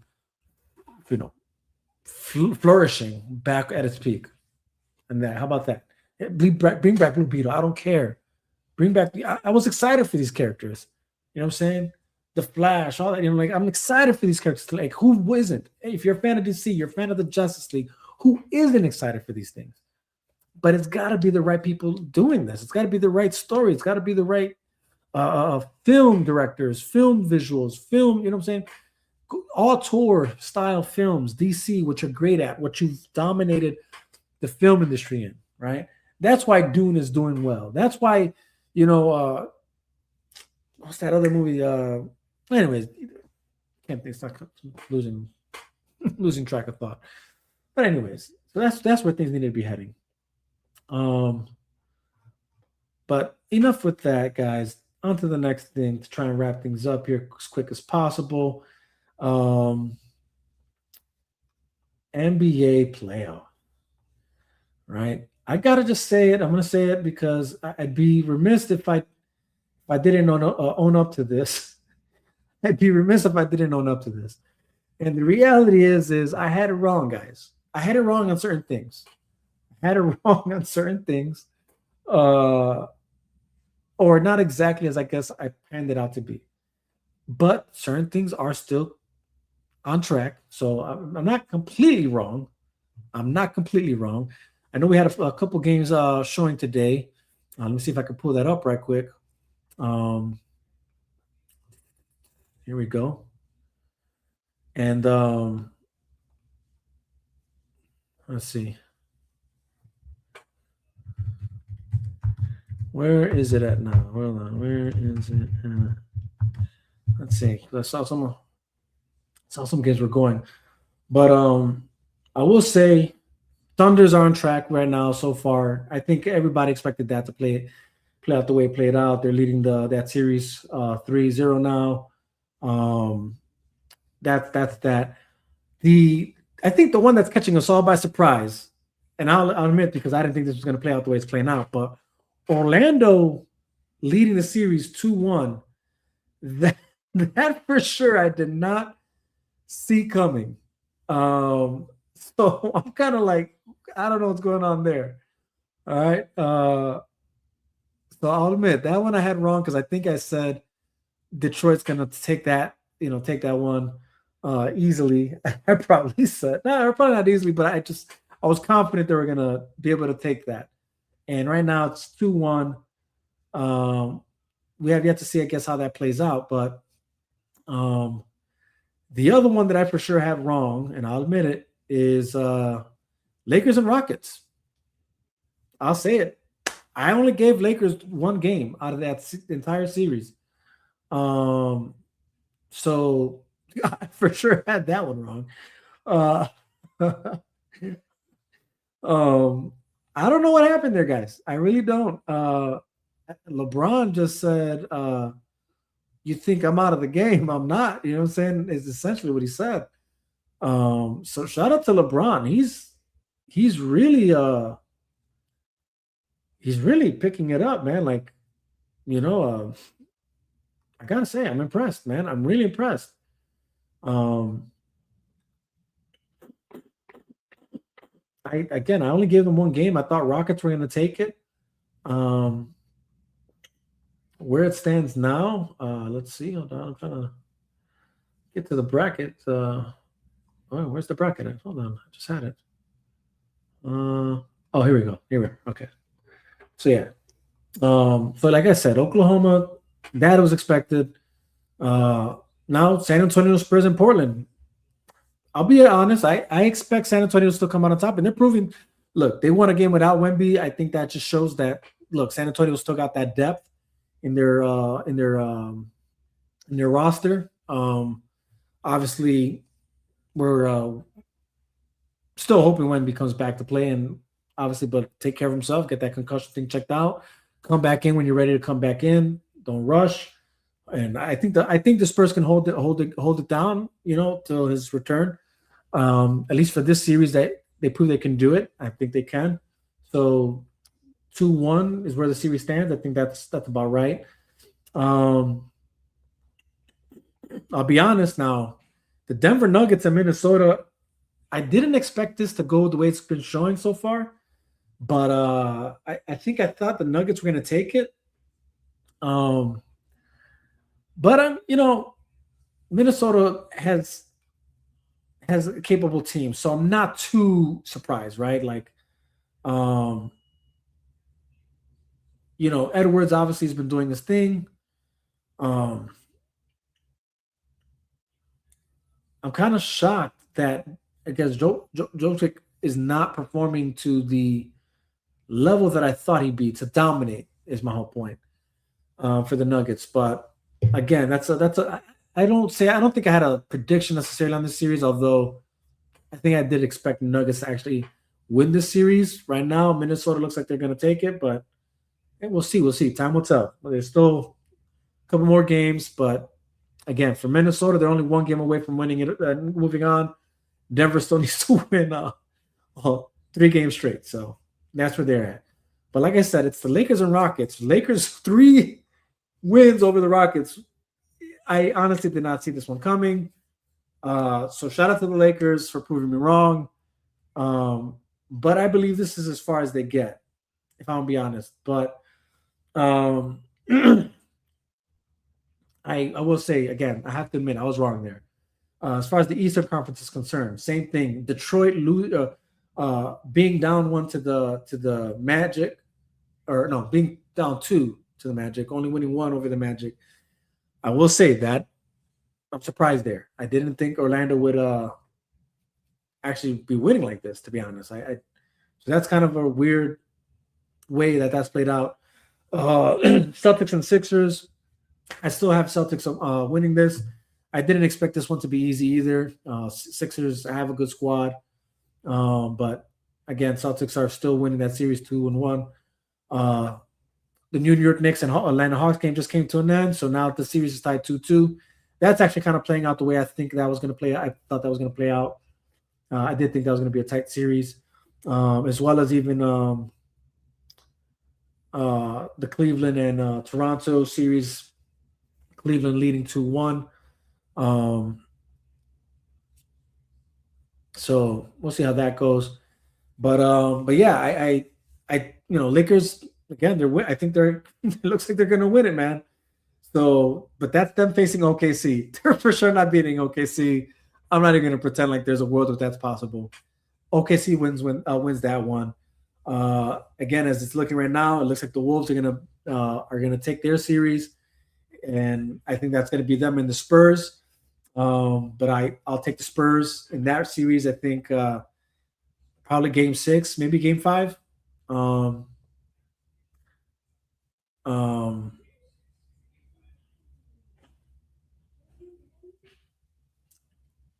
But yeah, I think that's how that's going to play out. As far as the Eastern Conference is concerned, still kind of too early to tell. I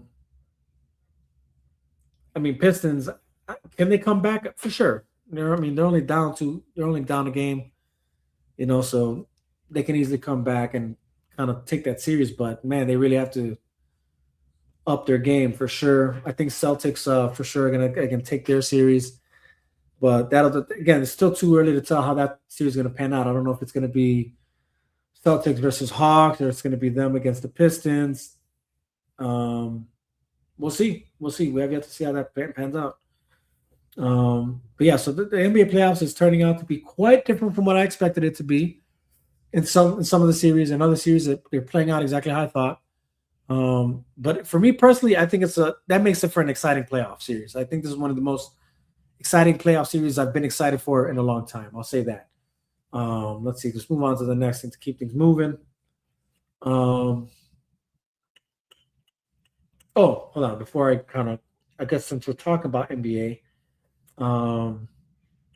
worthy to mention this, I would say. Obviously, my Celtics team is in the playoffs. Obviously, you guys, anybody who knows me, I go for both Chicago and Boston teams, right? Being born in Boston, but being a Chicago native, being raised in Chicago, living in Chicago. Chicago's also my team, my city. So when it comes to sports, I generally go for both teams, right? So whether it's whether it's basketball, it's Bulls and Celtics for me. Whether it's baseball, it's Red Sox and Cubs and White Sox, but Cubs mostly because they're the team right now. So it's Cubs and Red Sox. Football, Bears and Patriots. Hockey, Bruins and Blackhawks. So that's usually how I go about it. So that being said, though,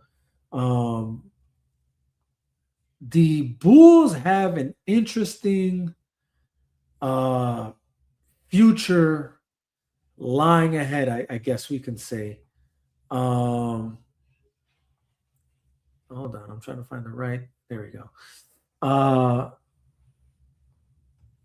Their entire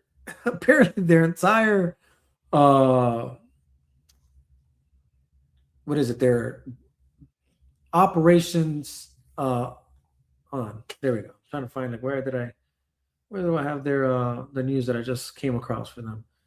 So apparently they're in full rebuild mode.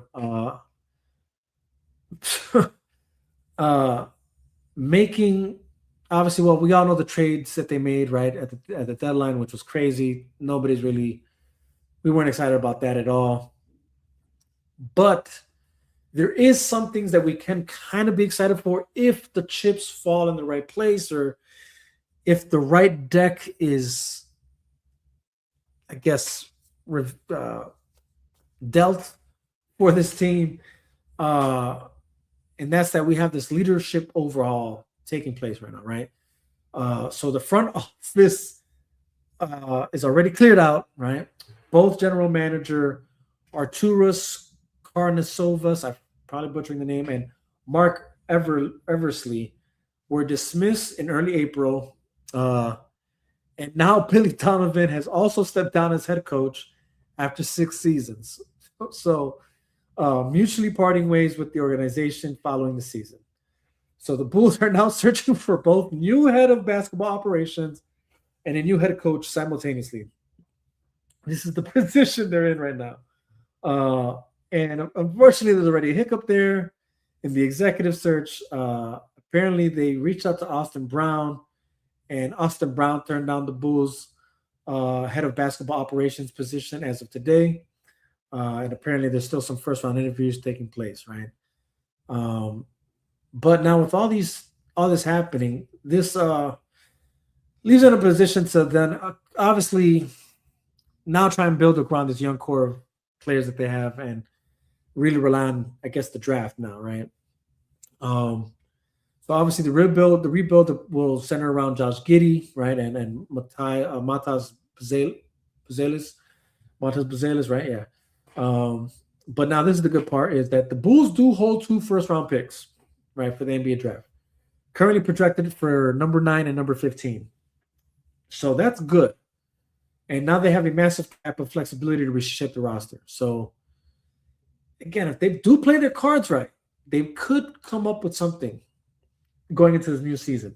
Doesn't mean that they're going to be a championship team anytime soon, but nonetheless, maybe some changes that can drastically change the way the organization is handled moving forward and the overall team moving forward. I just felt that this was worthy to know, especially for those Chicago Bulls fans out there, or lack of, because of just where the organization was going, right, and the team as a whole, right. So it looks like there might be some cool changes coming up. Now, that being said, let's go into football right quick. Those who are paying attention to the draft picks, like I said, obviously I'm a Patriots fan as well as a Bears fan. So there's some exciting picks on the Patriots side of things. Hold on. Oh, my screen is tweaking right now. I don't know why this is happening. Hold on. Let me get this together. Wow. Great. There we go. Okay. All right. So there's some draft picks for the Patriots that were, in my opinion, a really good draft picks. And I personally, in my opinion, clearly they're on their way to, how do you say, trying, I would say, go for that long run again and go into the Super Bowl. I have that a strong enough playoff run like they did this last season, possibly see the Super Bowl again. But obviously the first round draft pick was their this offensive tackle, Caleb Lomu. I believe he was with who did he play for? Was it Oregon? No, I forgot. I don't even remember. I thought I had it here. Oh no, there you go. It was for Utah. He played for Utah. I'm like, I know I had the notes here somewhere. So he played for Utah, but he's elite. He's an elite pass protector. Here's a good thing: he allowed 0 sacks on 359 pass blocking snaps with just a 2.3 pressure rate. Outstanding movement skills, foot quickness, and balance for a 6'6", 313-pound tackle. Excellent recovery ability when beaten. Doesn't panic. Resets well. High ceiling with untapped upside. Since Utah ran a heavy RPO run-first offense that limited his pass pro reps. There are some downsides, but we're not going to focus on the downsides to keep this moving. We're just going to stay positive here, right? The round 2 draft pick was Gabe Jacas, edge from Illinois. Pick 55. He's highly productive. 11 sacks in 2025. Second team All Big Ten. Elite size of athleticism combo at 6'4", 240 pounds with 33-inch arms. 33-inch arms. Strong burst off the line. Effective hand usage as both a rusher and run defender. High effort player who competes every snap. So solid pick there. We got round 3 was Eli Raridin, a tight end out of Notre Dame.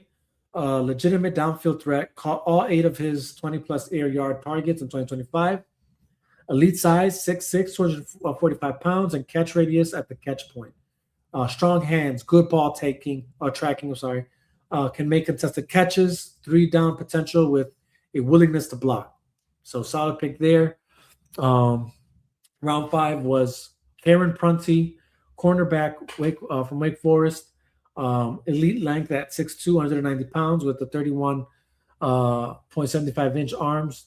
Ideal frame for a boundary corner. Solid 4.45 speed at 8.65 RAS athletic score. 8 career interceptions, strong ball skills, can take it to the house. Ironman durability. Started at 35 of 37 games since 2022. Excels in zone coverage and special teams. Round 6 was Demetrius Crownover, uh, outside tackle, Texas A&M. Rear size at 6'7" and 319 pounds with 35.375-inch arms. Length is a natural weapon. Elite run blocking grade. Top 60 of all tackles. High football IQ, understands stunts, double teams, and gap assignments. Genuine mean streak, finishes blocks violently. No sacks allowed in 2024. Solid pick there, man. And you're gonna obviously you can see what the strategy was with these draft picks, and we'll touch them once I'm done. Round 6 was Namdi Obiazar, linebacker, TCU, outstanding athletic profile, 9.14 RAS score, 6'3" at 229 pounds, high motor, sound tackler, 88 tackles in 2025, 3-year starter with extensive special teams experience, fits immediately as a depth linebacker and a core special teamer.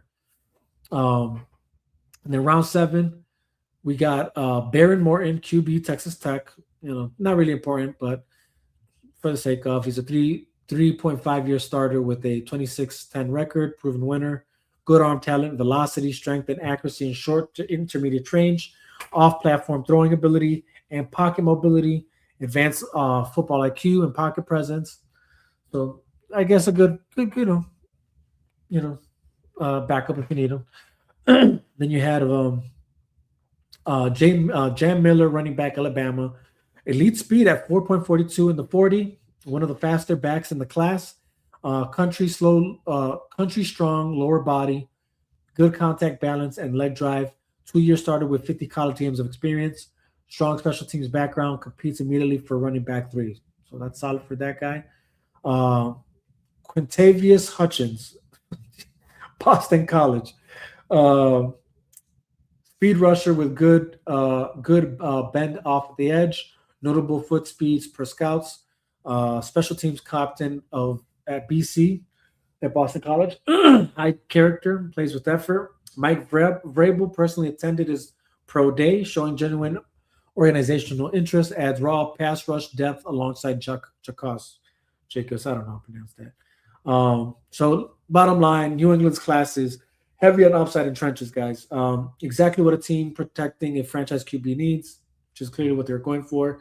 The high variance picks are obviously Radaron, undersuit but talented, Crownover, massive ceiling and if technique clicks. Hutchins, obviously pure developmental.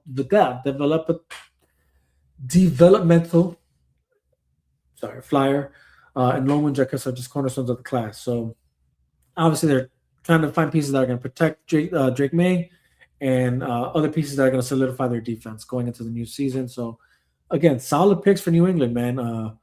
Excited to see what they got. I guess how their season's going to be going in to the next season of the NFL.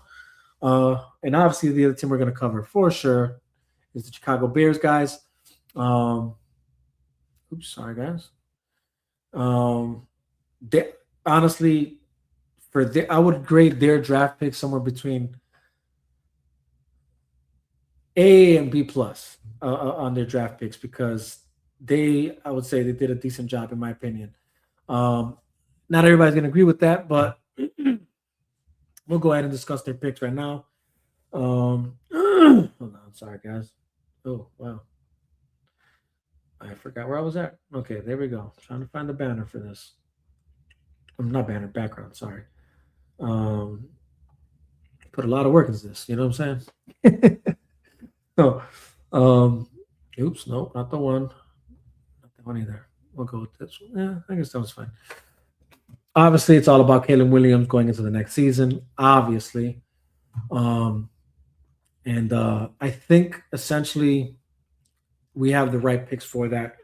Um, the Bears definitely had a I would say their back of the back of sorry, the back of the draft was heavy on defense, or not the back. I would say 4 of 7 of their picks was heavy on defense, which obviously we all agree was needed. Obviously, last conversations you saw with me and Pin and others is we hope that they, because there weren't trades made or anything that focused on the defense on that side of things, we for sure were like the draft has to be heavy on defense, especially on the ends, which I feel they did address. Um, but let's go ahead and look at their number one draft pick, though, was Dylan Thieneman out of South Oregon. I would say great pick for their first round pick. Definitely an A for sure. Um, but coming out of Oregon, safety, freakish athlete, ran a 4.35 40-yard dash and posted a 9.67 explosive index at the combine. Uh, Crazy.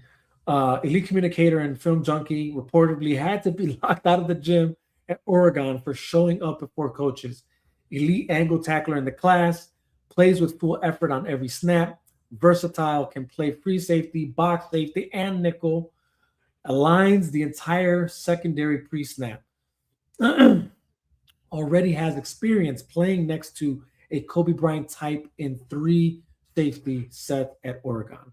So again, great pick on that round 2 draft pick. That round now round 1, sorry. The round 2 also good pick. Logan Jones, center out of Iowa. I would say that's a probably B. I would say it's a B pick for me. Um, Center coming out of Iowa. He's a 4-year starter, 0 penalties in 2025 per Sports Talk. A rare athlete at the center. Ideal fit for Ben Johnson's wide zone scheme with his quickness and open field speed. Quick to identify blitzing linebackers and redirect to assist guards. Impressive dual blocks and rangy mover in space. So again, this is about protecting Caleb. Giving him time to do his thing. So that's good. Good move there. Best case scenario, he's Tyler Linderbaum, more realistically, a solid blocking center who needs time to develop strength, which I feel he has time. But sorry. So again, a good pick so far. First 2 good picks coming out the draft pick for Chicago Bears. The 3rd round draft pick was Sam Roush, tight end, coming out of Stanford. B minus, I would say, was that draft pick again. We're gonna focus on the pros. I'm not gonna focus on the cons. But the pros for him was he was blessed. Sorry, best blocking tight end in the class. Strong hands, good technique, excellent split zone blocker per the ringer. Right, physically impressive at 6'6", 267 pounds with elite 3-cone, 7.08 seconds, best among tight ends. So again, not a bad choice. Great contact balance and ball security. Only 1 fumble on 119 career catches. You don't want to see fumbles, but hey, it happens. It's okay.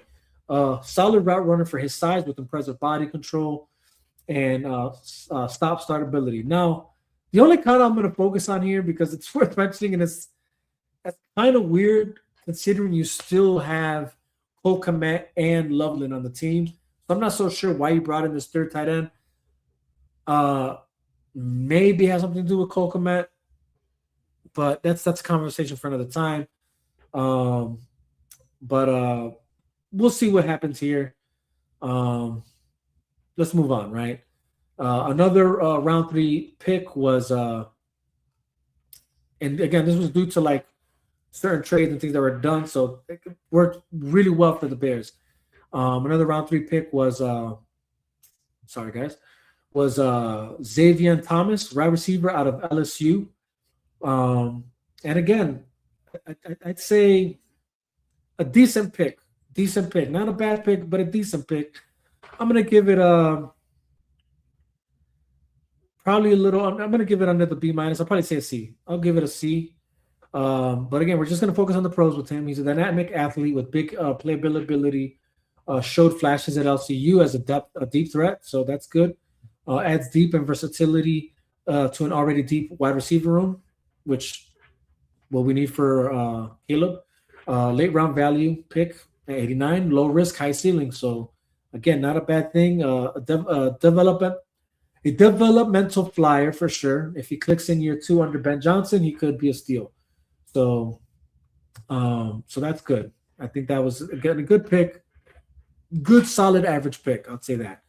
But round 4 draft pick, we're moving back into some good territory here. And that's Malik Muhammad, cornerback out of Texas. Definitely an A minus at least. Again, Bears for sure have to focus on defense. We agreed on this. So, again, solid pick here, I'd say, with Malik Muhammad. Focusing on his pros, elite athleticism, twitchy, loose hips, great change of direction, and 32 and 3/8 arm length per NFL draft buzz. So, I mean, the guy looks nasty, right? Ball skills are legit. Opposing QBs actively avoided him in college. 16 PBUs in 3 seasons. So come on, guys. Only 21 years old as a rookie. Young, very young, massive upside window there. Length and leaping ability to high point the ball like a true press corner. So again, high risk, high reward, but let's go for it. His ceiling is a true CB1. Looking at the details here, if he adds 15 to 20 pounds, I think of functional strength. I mean, his floor is a special teams corner for sure. If it doesn't work out, which is still good, but if it all works out for him, which I think it is, again, looking at his resume, solid, true cornerback 1.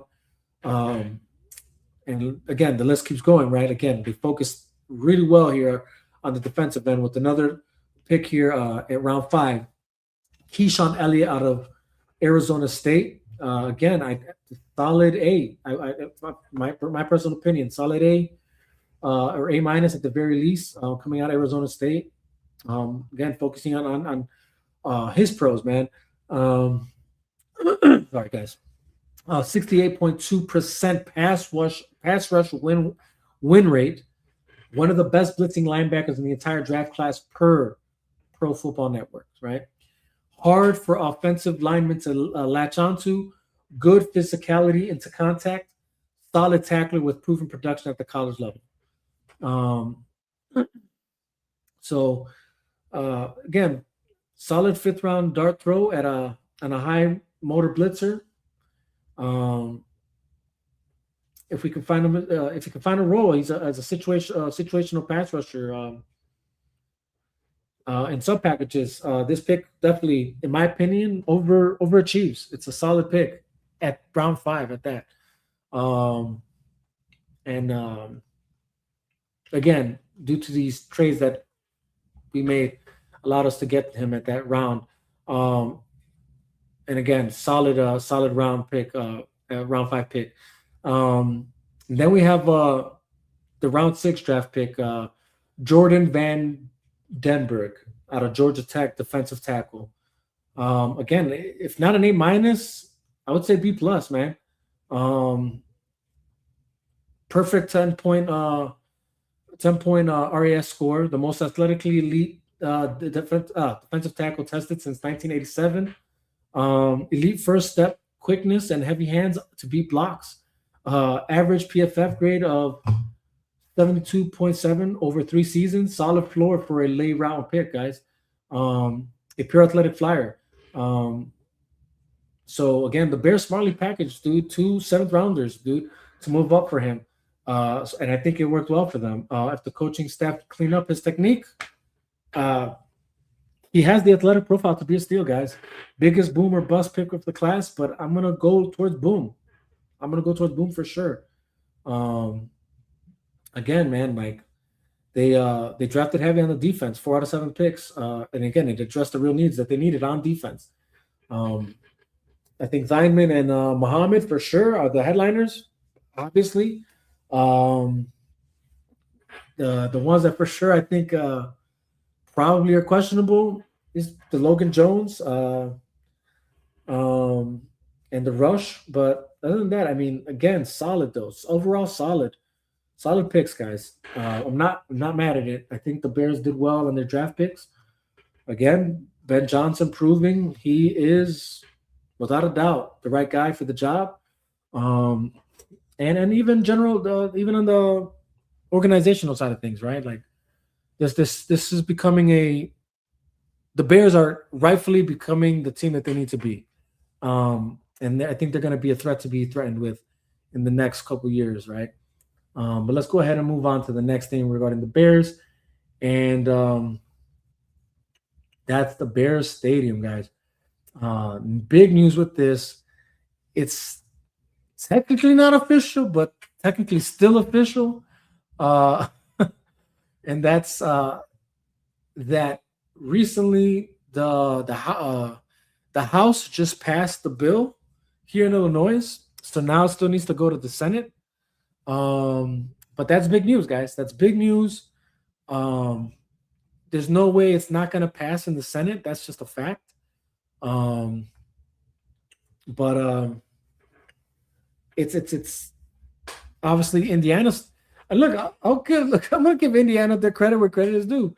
Their name is still in the head, officially, unofficially, right? Like officially in the sense like on paper they're ready, and it's not a bad deal.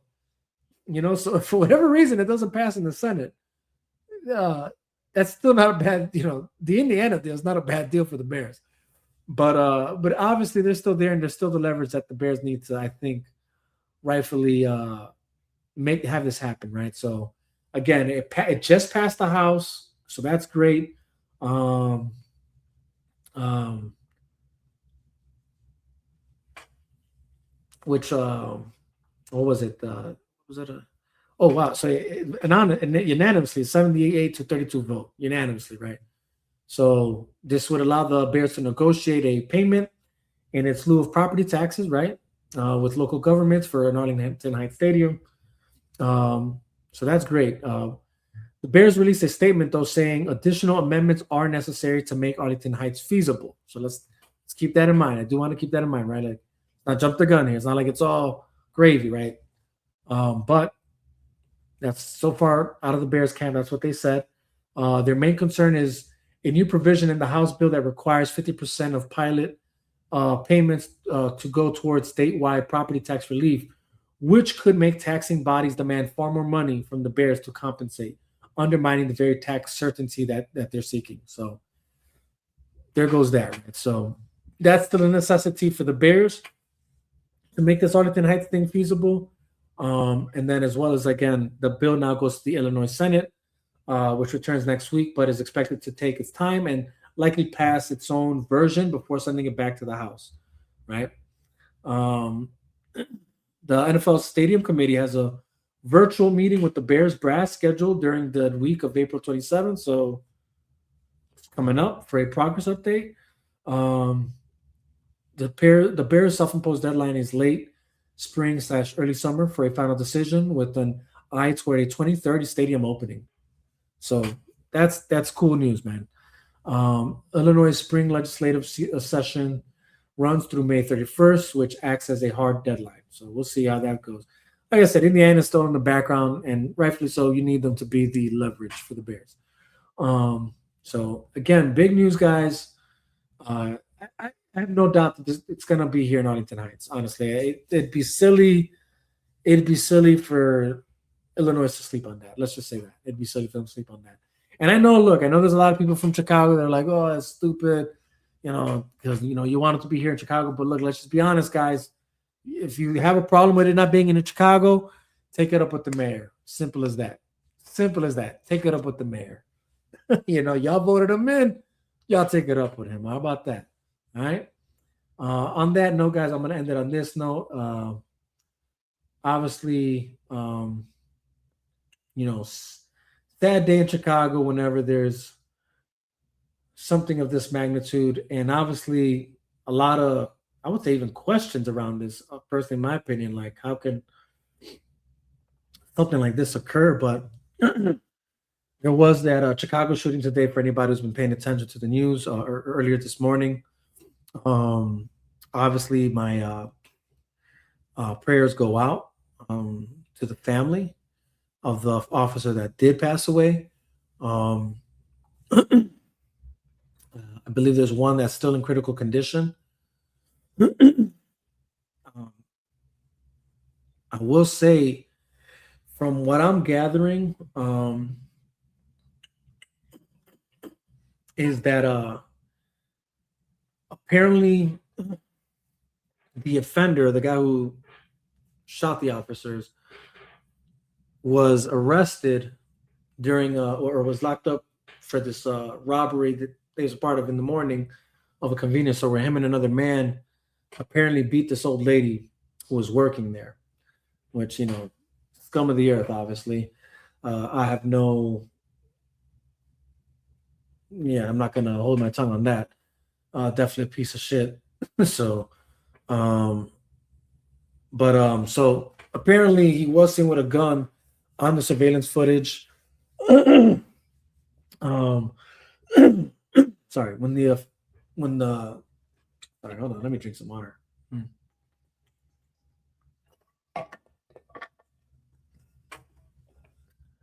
Um, so then when the police show up on the scene, they arrest the guy, but somehow no gun was recovered, right?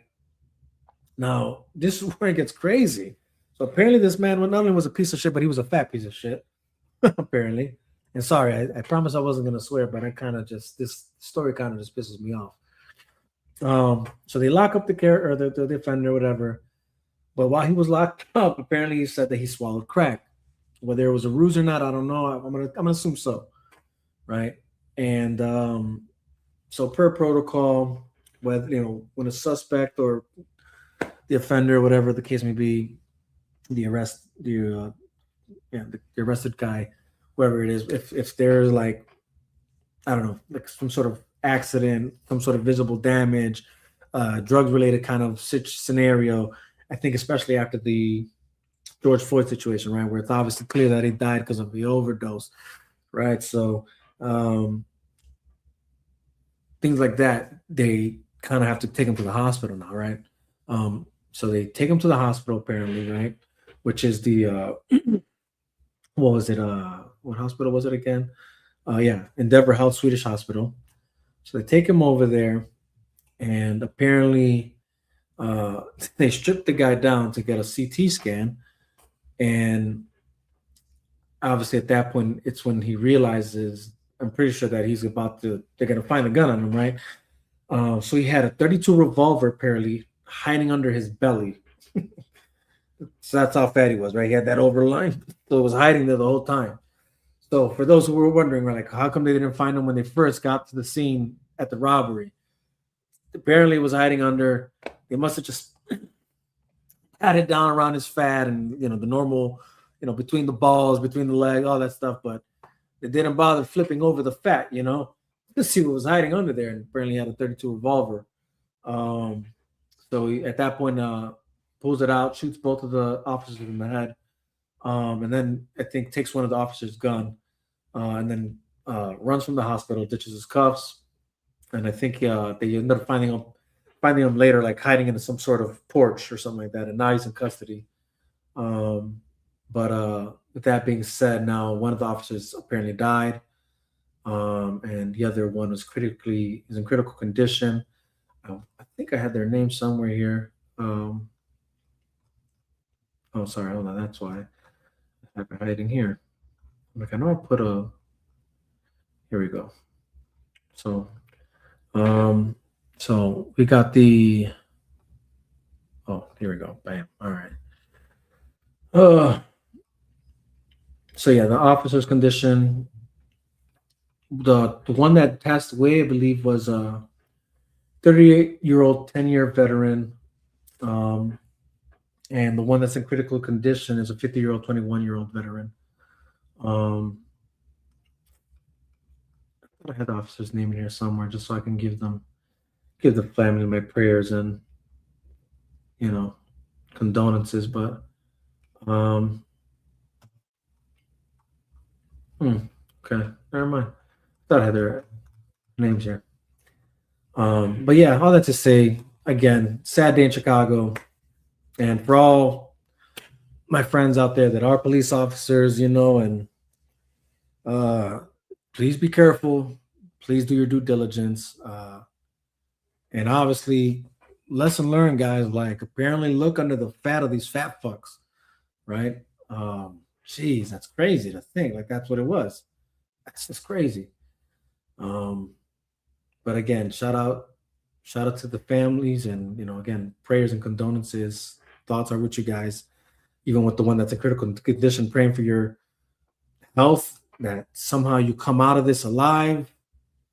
You know, that God works a miracle in your life, that you end up coming out of that, and, you know, again, just a sad story. Matter of fact, actually, a part of the details, the scumbag actually, I think, shot at one of the nurses or doctors too that was in the room. Luckily, they didn't get hit, so the man had a poor shot, or I don't know, but, you know, scumbag. You know, again, I hope they break him down, get that other guy too, who was part of the robbery that was part of the beatdown of the woman. Again, I don't know I haven't seen if they got him, but yeah, just, you know, messed up day.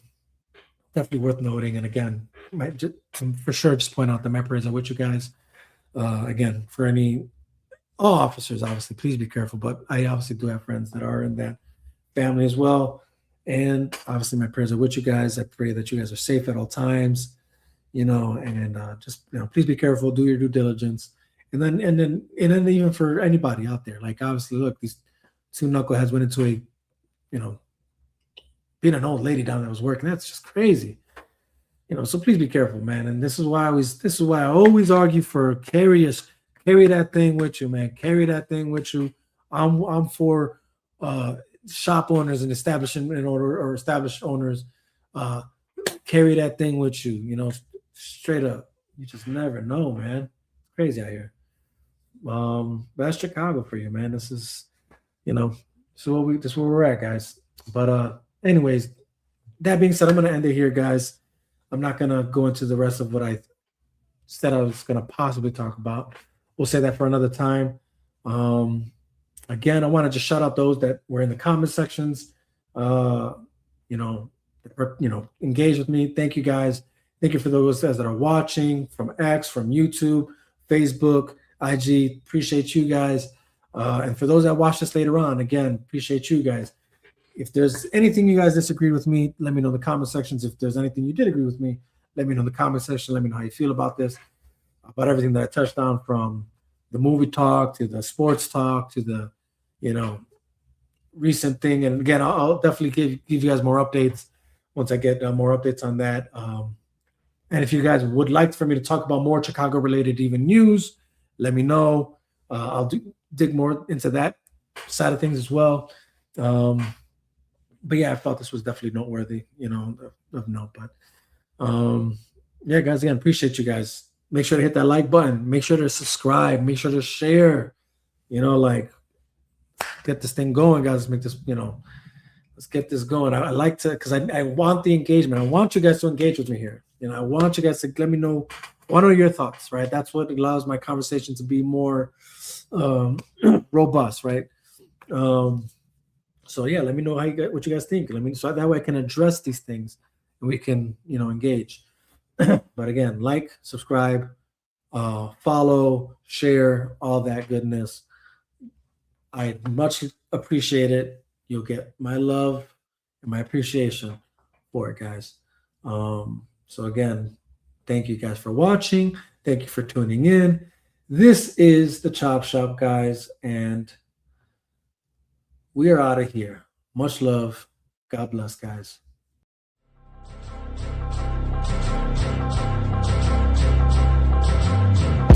New era niggas just scream out gang gang. My era niggas outside that gangbang. Old enough to know niggas that made it onto gangland. I don't say that to grandstand, I'm just spitting the facts, man. New rappers too busy just making sing-alongs. My raps will have it going savage like the Viacom. You don't want the smoke, homie, then your weed is strong. Good to see you smoke along to that Cheech and Chong. Me and my team, we on the front line. Steady putting in work, homie, it's always crunch time. Hard times produce me, dog. This ain't a movie, it ain't WWE when I mention the bloodline. Homie, I want mine, that's why I move different. Y'all too laxy daisy, I keep myself disciplined. Repetition on repetition, training is rigorous. Only way to survive the streets that's dangerous and vigorous. Behavior villainous, leave no traces of witnesses. Moment of silence for the taking of all our innocence. Now back to business, somewhat of a practitioner, cause there's no shortcuts in life, no pills that make you limitless. That's ridiculous, far stuff from reality, like juice that's licorice. Frame of thought is insanity, causing calamity if you actually watching and listening. Hopes you catching out from the dudes that started visiting. How you missing it? Losing profits and dividends. The way your boys been cooking, they need to give me a Michelin. The bliss is ignorant, say they don't like to mention them. And say we don't mention the bodies that's in Lake Michigan.